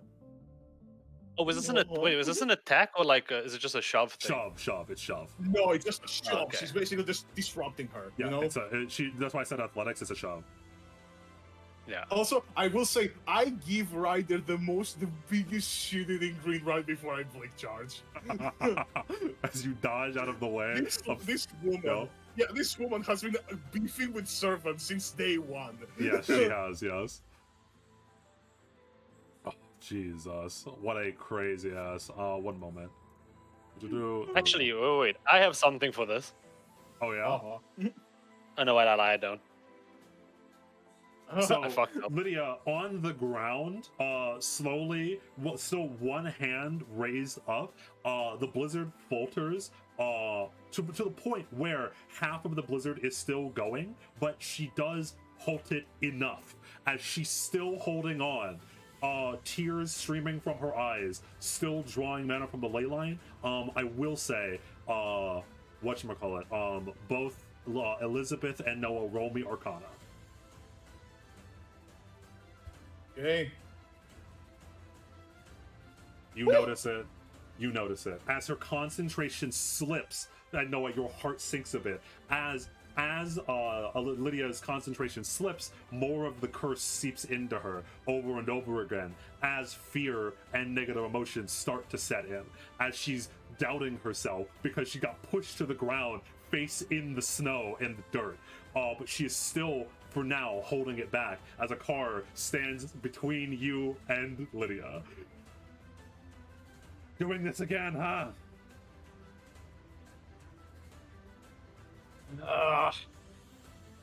Get out of my way! I'm saving everyone! So, Noah, what are you going to do? A car's going up to this crazy woman. So a car I'm is just like standing going to right in Lydia, front of you. but I'm gonna I'm gonna trip Liz. Oh, she actually might live that. Good. Okay. I have to use Yeah, the I like signal. it. Well, it's basically like a trip. I don't know what the thing it's is for fortitude. that. What is your fortitude plus? 18. So it's 18 plus 10, so 28. So yes, that does beat. 32 beats Okay, 28. yeah, So yeah. you're trying. So attempt to. So Noah, and you see it being cast too, Liz. As Noah runs over to go check on Lydia in the snow, as he pushes you, and you trip as a car goes to stand up. And as all of this is happening, as Lancer, and you can feel in the distance, Lancer and Archer begin to have combat and begin to fight with each other for the rematch of the century. I will pause all of this because I need to now transition to an actual battle map that I prepared. So as all of that is happening, and as the fate of all of the village is hanged in the balance, Yamada. Nah, he's already dead at this point. Yamada. Like you just went. You've been sitting here going, he's already. Holy shit! Like I went back to finish my assignment. I went. So Yamada. Yeah, go on. Oh, this song. Oh. Some of your earliest memories are of the door. And so it is fitting then that as you see the 1,000 heads of the serpent come to devour both you and Grace Blair, everything turns black, and you don't see it, but you hear the sound of a door closing, and everything turns to darkness.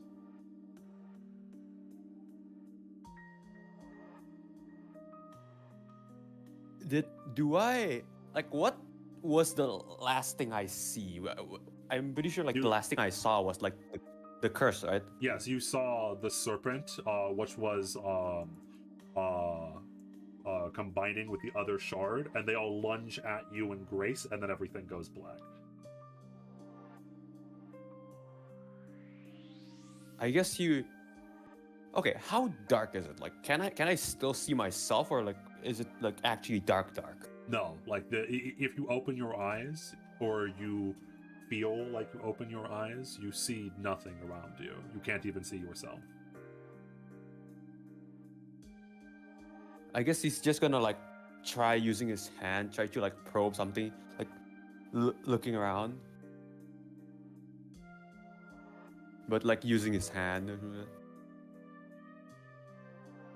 So what do I roll? That would be either perception or will, because you could in theory use your mind's eye. Oh yeah, mind's eye. I forgot about that. Wait, what's mind's eye? Will, right? Yeah, well, I said that's perception or will, yeah.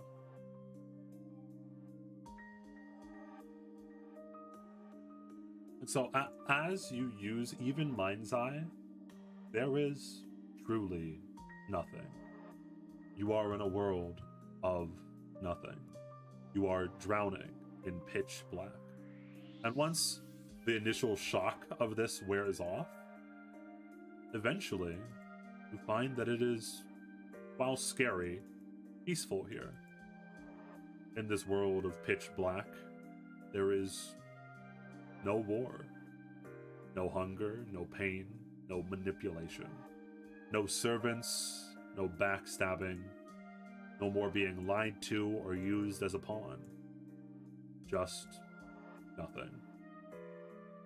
It's peaceful here, but so very lonely. As I guess, wait, what Yamada is feeling right now is like basically like floating in water, right? Yes, yeah, you're floating in like a Yeah. pitch black sea, pitch black ocean. I get, yeah. He's just gonna like try and like closes, wait, quote unquote closes his eye Yeah, and lie there like in the like. Do you know when you like float in like the current like water like just float? yep, yeah. Like not fully float but like semi float. Yeah, it's something like that. Yeah. And you float there for you don't know how long. The sensation is similar. I don't think you were ever teleported by Ryder, but the sensation is similar to the feeling of floating through the river Styx. The feeling of an odd calm washes over you as oblivion takes you. And right as you slowly actually feel all of what makes you disappearing into the pitch black, you once again hear a door open. And as the door far off somewhere in the distance slowly creaks open, you, what feels like the first time, maybe ever, you open your eyes.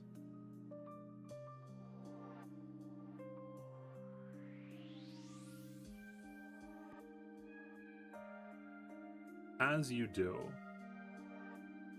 the first thing you notice is the blinding light. You probably have to shield your eyes a little bit and blink, as you don't know how long you were in the darkness, but it feels like you were in there for a very long time.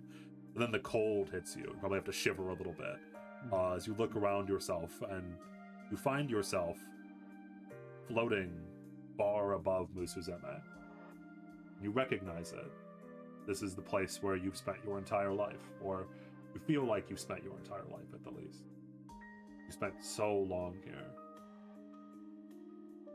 As he like looks around, see like the monastery and like the forest and the villages. As you see the is this like? Can you see like the tower he made, like basically from like the ley line thing? Yes, far And, like, off from, in the like- distance. It's like blurry because you're way up in the sky. But yes, Am I falling or am I just like floating? you're just floating up there. Your body feels as light as a feather. I guess he just like takes this time. It's just like looks around as like a hint of like nostalgia, I guess you could say. Like remember reliving all of his like memories and stuff like that. And that is actually very apt, because as the darkness was seeping in, as I'd mentioned, you were almost losing yourself, as if you were dissolving into it.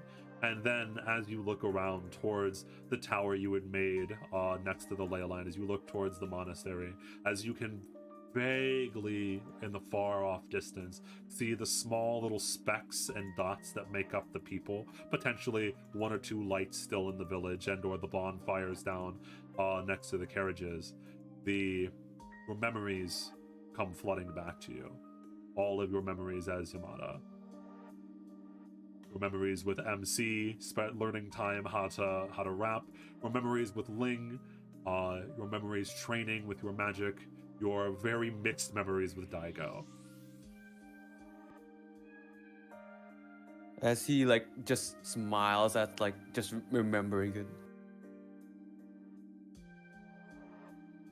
And not just those.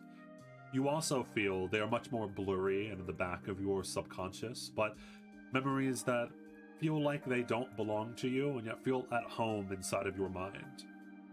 Memories from the serpent. Memories of a village that looked slightly different to this one long ago. And also Memories of a farmer that used to live in that village. You used to look up towards the sky that you now float in. You don't remember the farmer's name, but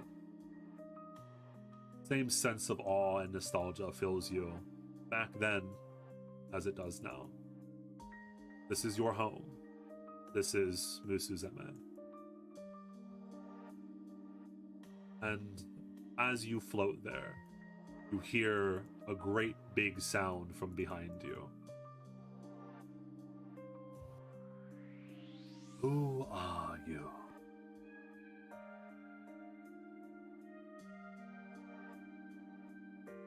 As like Yamada looks behind him, like, is there anyone or is it just him? You turn around and come face to face, and actually, it is a reminder of a scene. When you had walked out, when you were in the mind before, and you had regained your earliest memories as Yamada, when you walked out of the test tube and then ran out and saw the giant serpent in the sky, you were reminded explicitly of that as you once again turn around and you see a giant black serpent with pitch white eyes staring down at you. It is larger than anything that you could imagine. Its body as endless as the possible thoughts within human minds. It wraps around the horizon like a god. And yet, it's this grand being's gaze firmly looks towards you as you float alone in the sky.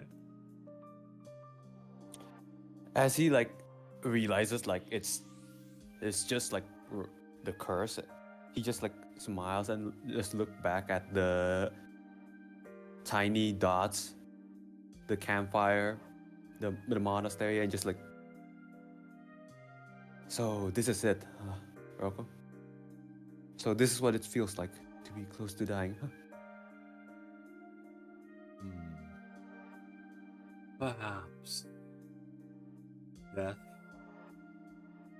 No, that's the wrong word for it. Oblivion.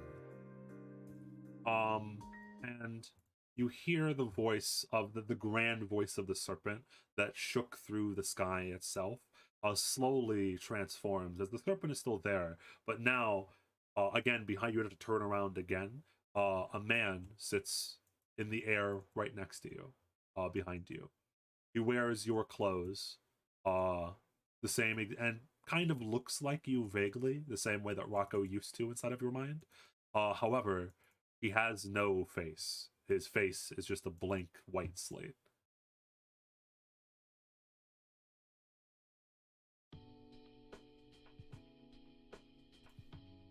Oblivion, huh? The end of the cycle is near, huh?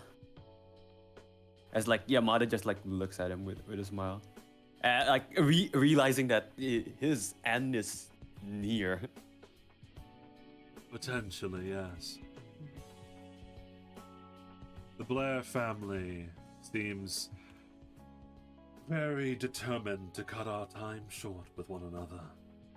One of the only things that either of us still enjoys in this world. Grace did a number on you. Now you teeter on the blink of oblivion.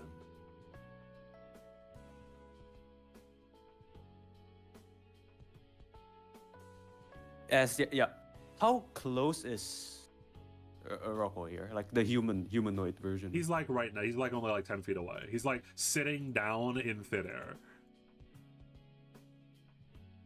As Yamada just like get closer to him, put like both of his hand on his face, like where his face should be. As Yeah. It's like, come on now, look at me, Rocco. Be happy. Come on, smile for me. As like Yamada just like smiles at him with like a pained expression, you could say, like realizing that he is going to die. Now, look at me, Rocco. We are so close to winning. You almost got all of your parts back. If only I was a stronger master, we could have won easier. Sorry about that. To Do not blame yourself. I know more than anyone that you have done the best that you can. However,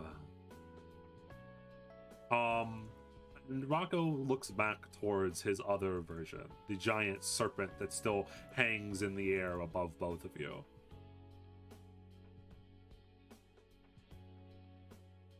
Before you go, I need you to answer me two separate things. There's perhaps a chance that you don't need to. I know that it's what you want, but I just want to make sure, you know? As Yamada just like lets go of his face and just like smiles back and just looks down again. Looks down at like the monster and stuff like that. Just like, what are you gonna do after this? After this war, Rocco? Do you have any plans? After this, what would you wish for? Maybe you'll find another friend.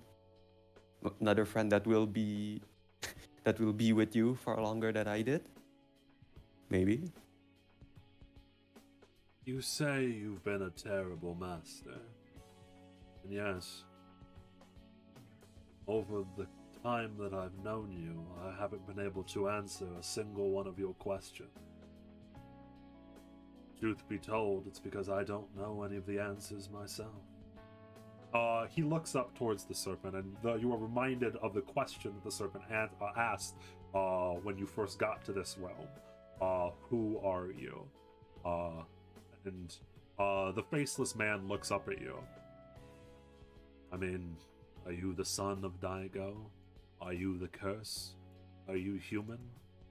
Perhaps nothing at all. The same goes for me.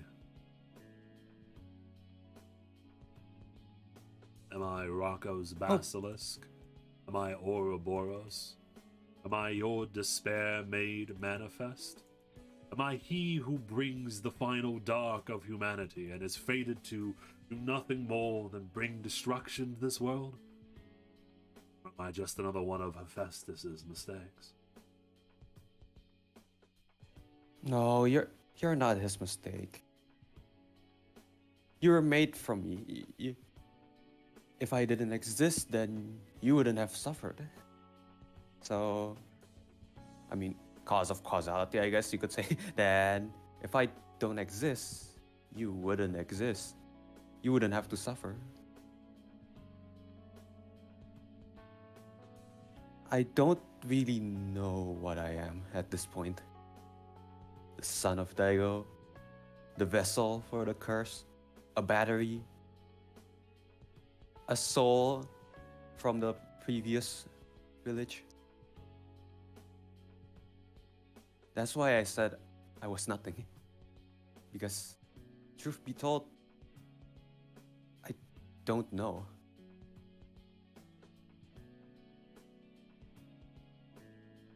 You asked me what my wish was.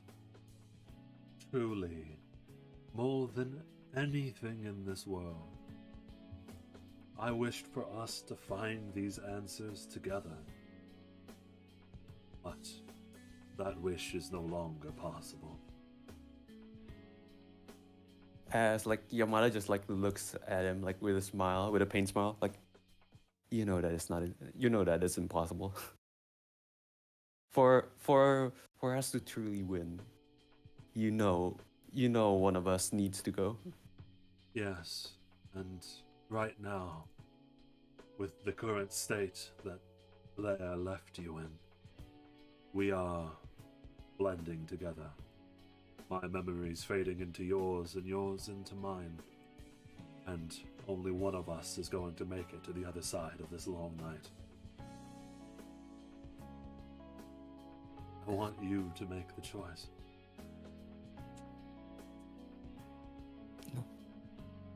You know, like as Yamada, hold up, Dio. As like Yamada puts like one of his hands, try to like grab the sending stone, can he feel it? Yes. As like Yamada looks at him like, give me a moment. If this is actually my if this is actually my last, then there's somebody I want to talk to one last time. I feel like I made the mistake. Well, I made a lot of mistake, but I wish I could have fixed this. As like Yamada touches the sending stone and tries to contact Ling. Oh. Okay. So notably, normally the sending stone wouldn't work, but because right now the sending stone is a magical object and is currently connected, its magic is tied up inside of what is essentially a realm of thought. You can send your thoughts through the sending stone, and it functions the same way that it normally would. And so, after a moment, you hear a voice on the other side of the sending stone. Yamada? Where are you? Oh, Ling. Oh God. Ling, you answered. Thank you. Thank you for answering. What's wrong? At least I can talk to you one last time. I'm sorry, Ling. I'm sorry. I should have told you. I didn't told you. I'm sorry. I don't feel regret for the things I have done. For the actions that I have done. Even if my logic is wrong, I still think that it was the best option, Ling. I'm sorry. The only thing I have regret left, well, is that I didn't remove your trauma. I should have at least did that as your friend. You should Don't worry about me. live free. Of course, I should worry about you. I mean, I'm your friend. I'm your family, I guess you could say. And there's so you can almost feel there's like a choke back as Ling wants to ask more questions, but just judging by your tone and what you're saying, he can tell that it is probably far too late for him to do anything. And so you hear him choke back his words a little bit before saying, I'll be alright. I'll follow the last orders that you gave me, too. I'll make sure MC gets out of this whole place. No, I'm in a car. I don't. I have a new order for you, Ling. Live freely, Ling. Forget about the monastery. Forget about the monastery and just live. Forget about it. Forget about me. Forget about Daigo. Just live, okay? Will you do that for me, please? Can you do that? You really are Daigo's son. You and him both giving me the hardest orders. Well, that I guess you could say dying just changed the person. Alright. I'll do what you say.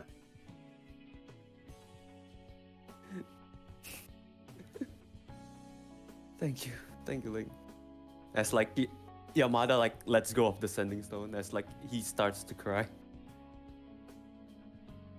You've made your choice then. You want to return to oblivion? Come on, you. As like Yamada wipes his tear, like, come on, you already knew that. Don't say it like that. Now I feel bad. It had to be one of us, and I don't want to make the decision. I want it to be something that you choose. I mean, after all, what do I truly even know of the world? I could never answer any of your questions.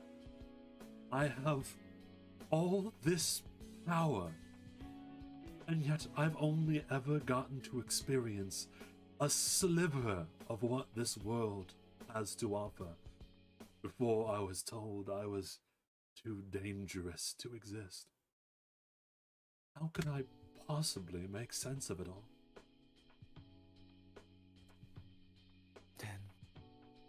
Then I guess you will experience it for me. I mean, I also haven't seen a lot of things. Truth to be told, I haven't even... I still wonder what the beach would look like. The sand, the weather that is not snowing. The world shifts around you. Not entirely as it did before when you were inside of your mind at the ley line, but just up in the air, still in Musuzeme. There are little snippets that appear in the air, almost as if memories literally passing you by on the wind, glimpses of things here and there. Memories of happy times, memories you're looking in through other people's minds. A beach here, a child happily going to bed at the sound of their mother singing them a lullaby. As you are, in a way, now that you are the serpent, you are connected to all those that are cursed, and bits and pieces of their happier memories slip by both of you. I was made to grant people's wishes in a way.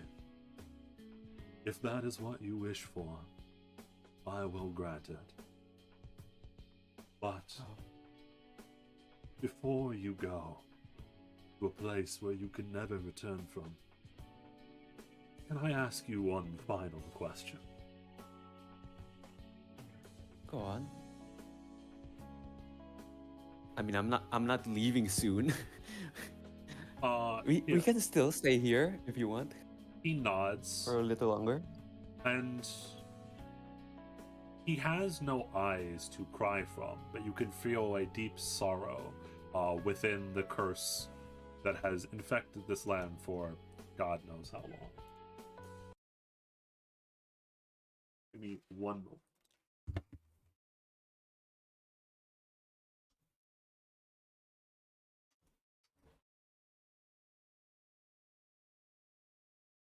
He needs a moment.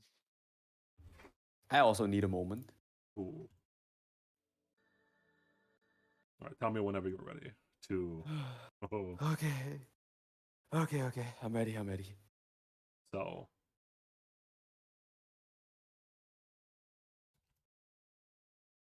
Is there truly no path other than oblivion? I mean, we both know that there is not only darkness in this world. And even though it is permanently night inside of the actual realm of Musuzeme, where there are constant battles going on, as like the ones right now, here there is still the sun.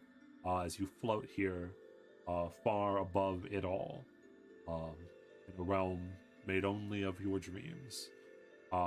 And these happy memories that are passing you by, as Rocco wanted to impart upon you some of those things that you'll never get to experience now. You'll never get to experience the warmth of going to a beach, the feeling of sand. He tries, but all he can do is give you false facsimiles, the same way that Hephaestus could. Because he is only a being of memories, a being of thought. And he looks down with great sorrow upon the world, like a sad god looking down upon people that look up to him.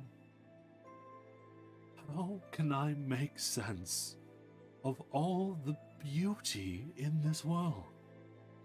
All the love, the hope, the small moments of snow falling on a moonlit night. And memories continue to shift around both of you. You can feel his sorrow. You can feel his desire to just hope, to just not allow the darker oblivion to take over. And yet, as he wishes for that, quite literally from the sky itself, long ooze-like tendrils of shadow drip down and begin to cover all of Musuzeme slowly in darkness. I love this world. And yet, am I simply supposed to weigh all of that against the darkness? Because if I do, there is no choice but to forsake all of that which brings us happiness. There is good in this world, but I have seen hell. You have lived through hell itself. People at their core are capable of wonderful things, and yet there is always so much more evil in this world. Tell me, my friend, my brother, is there anything worth fighting for? Or is the mercy of oblivion truly the only thing that we can give them? And you are reminded of the speech that Akar had given you. Of, yeah, the world is filled with dog shit, but you kind of have to push past that. And then contradict that with all of the terrible stuff that you have been put through throughout this entire campaign. Daigo lying to you over and over again, your friends betraying you, your arm getting ripped off, everything. The fact that you were made as nothing more than a battery to serve for someone's own twisted intentions. Is it worth fighting for that small little grain of hope that Akar was talking about? Or is the mercy of oblivion better? As like Yamada just looks at him with a smile. You know, you're talking like I'm going to disappear or something like that. Like oblivion is gonna take me. But you know that's not true. As like Yamada push like one of his hand onto his like chest. Like, I will always be with you. I will be your hope. Don't worry. If you miss me, just look back on the memories. I am afraid that when you are gone, and we can no longer have these talks, I am afraid that like most things in this world, my hatred will consume that small bit of hope that you give me. I need you to tell me, Yamada. Should I keep fighting for it?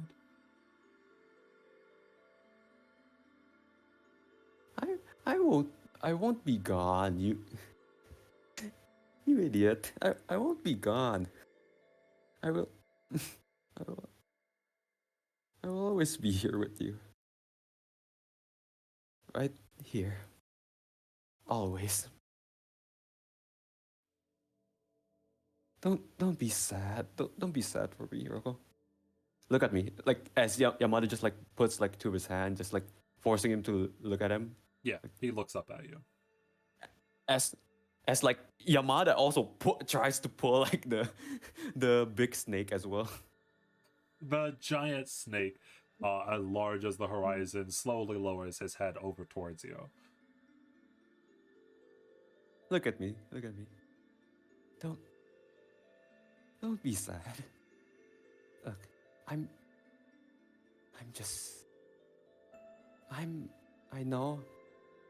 know you miss me, but maybe you'll find another friend. Maybe, who knows? I'll always be with you. Trust me.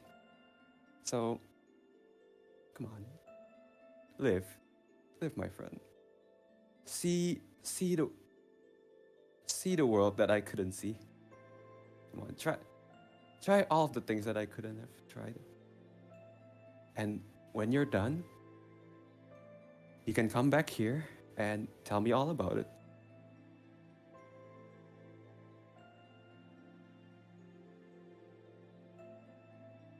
So you would want me to live then? To journey across the world in search of an answer, instead of drowning them in oblivion? Of course, of course. What? I mean, truth to be told, like, as like Yamada looks at him, like, you're a god. Why are you like drowning yourself in hatred like this? Just, just relax.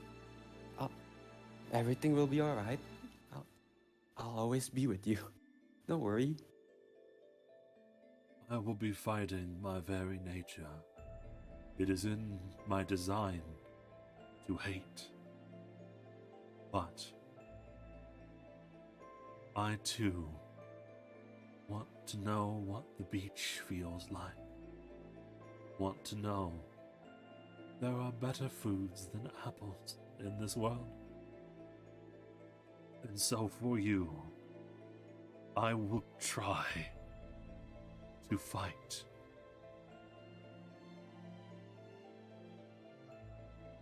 Good. At least, even with all of the blunders I have made, at least you won't be burdened. You won't be burdened by my mistake, or I guess true name. You won't be burdened by it anymore. You So- were never a burden to me.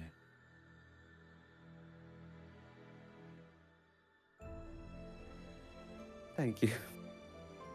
I really needed to hear that.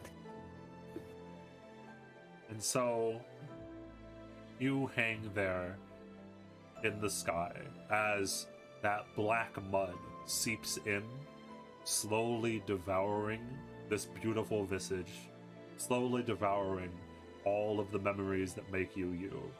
Are you Daigo's son? Are you Yamada? Are you a homunculus? Are you a human? Are you a villain or a hero? Are you granting them mercy?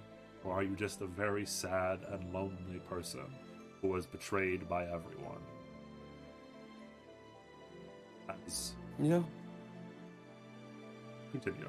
I don't know the answer to it, even after all of these things, but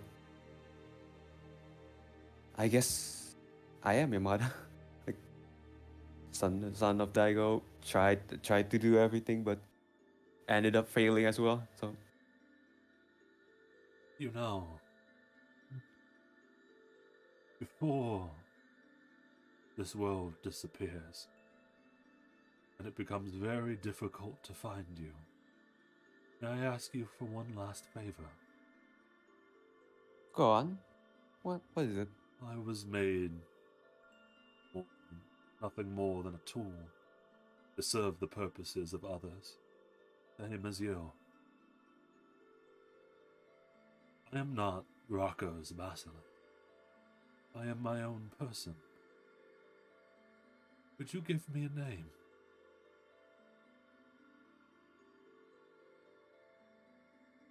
You don't have to do this right now, by the way. You could think on it a little bit. You know, since I will always be with you anyway, I think I have one.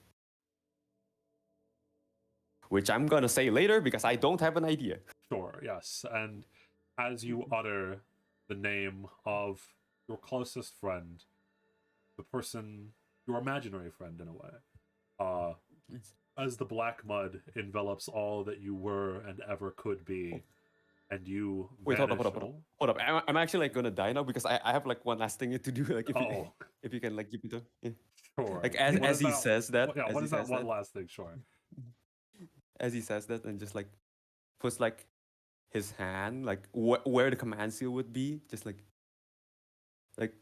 push it like to his chest, like oh god, Basilisk, my friend, I guess. With this command seal, I command you to live. It's like Yamada smiles as like he gets him, bro. And with that, I will end session as Yamada sinks into the dark mud of oblivion and is seen no more.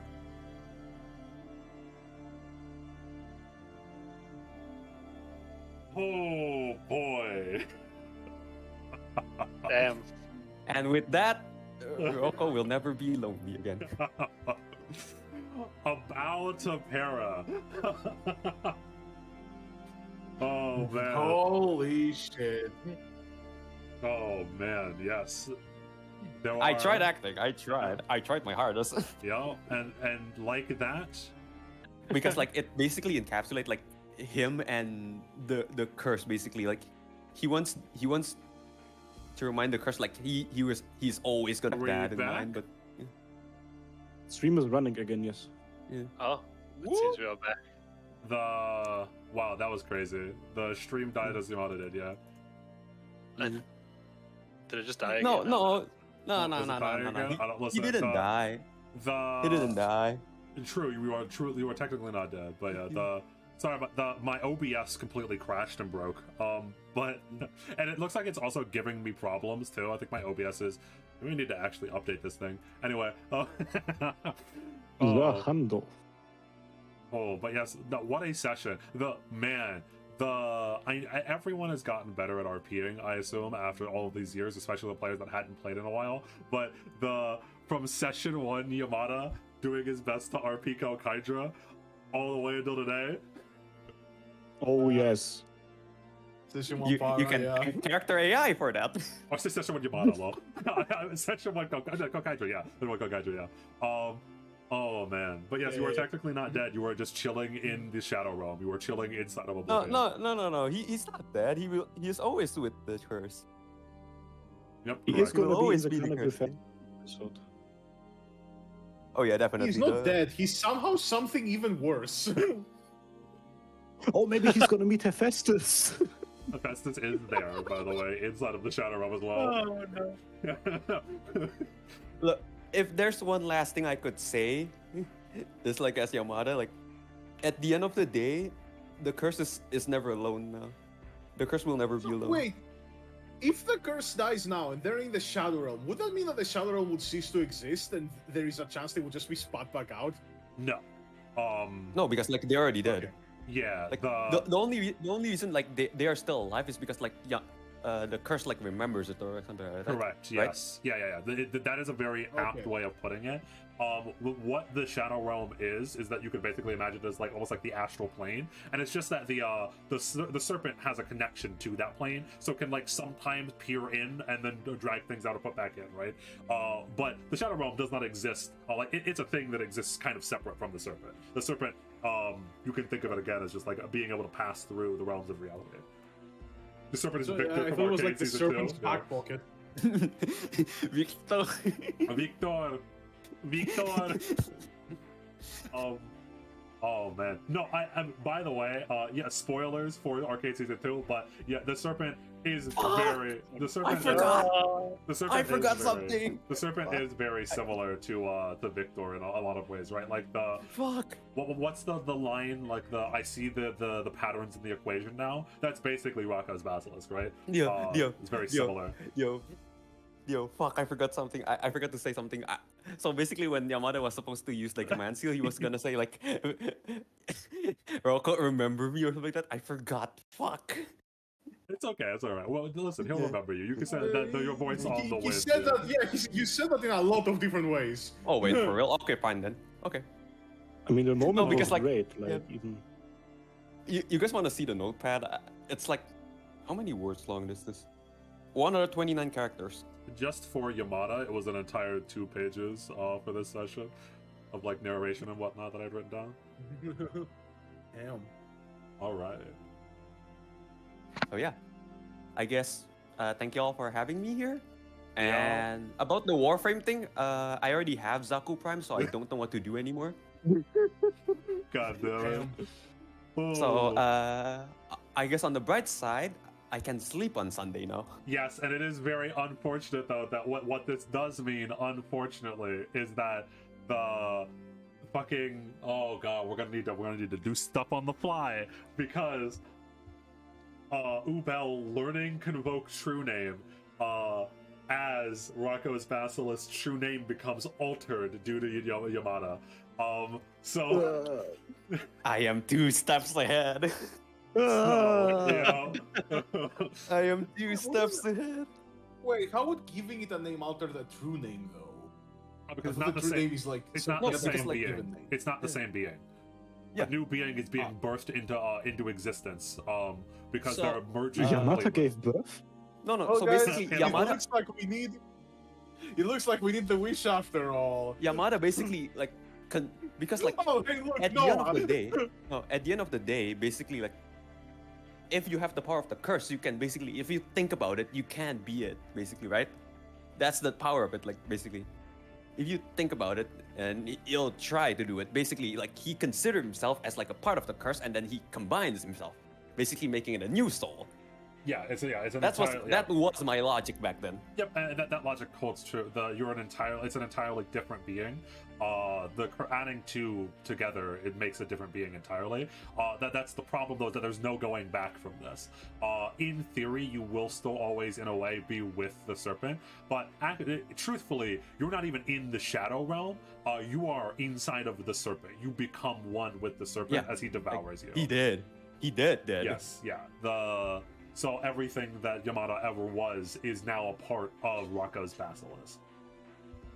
And that's why he was asking, one of our consciousnesses is no longer going to make it out of the other side of this oblivion, because what the serpent was actually offering there is, because they were melding together, the serpent was offering to send his own consciousness to oblivion so that Yamada could take over. And Yamada said, no. Nah, you fit better for this. I will miss you, Para. Yes, so now the serpent is now... Ara went to the Shadow Realm. Yeah, I'm sorry guys, but since Yamada already died, I'm gonna die as well for like character. No. Wait, no, wait. Finally, I can be free. Alright. Damn, that Yamada mindset. Nah, look on the back. Get in the germ, do that Yamada mindset. Look, basically, chat. I hope you enjoy. I hope you enjoy. Yep. I guess the character. I guess in Yamada. Okay. With that, thank you to everyone who has stopped by. Thank you to everyone who's watching. Of course, as always, thank you to the players, and a big thank you towards Seven, Para, and Yamada, who have made this campaign very interesting, I should say. Big round of applause. Made it. Yamada Oh, made chat, it you to didn't know. 2021. Back then we were like discussing about the campaign. I literally asked you like, hey, what if I play the homunculus? Like he was like, oh. I was cooking. All right. Oh. Thank you, Para, for making the last boss fight harder. Don't worry. Don't worry. Hey, I know true name is a cheat. I know. Hey, I thought about it. Don't worry.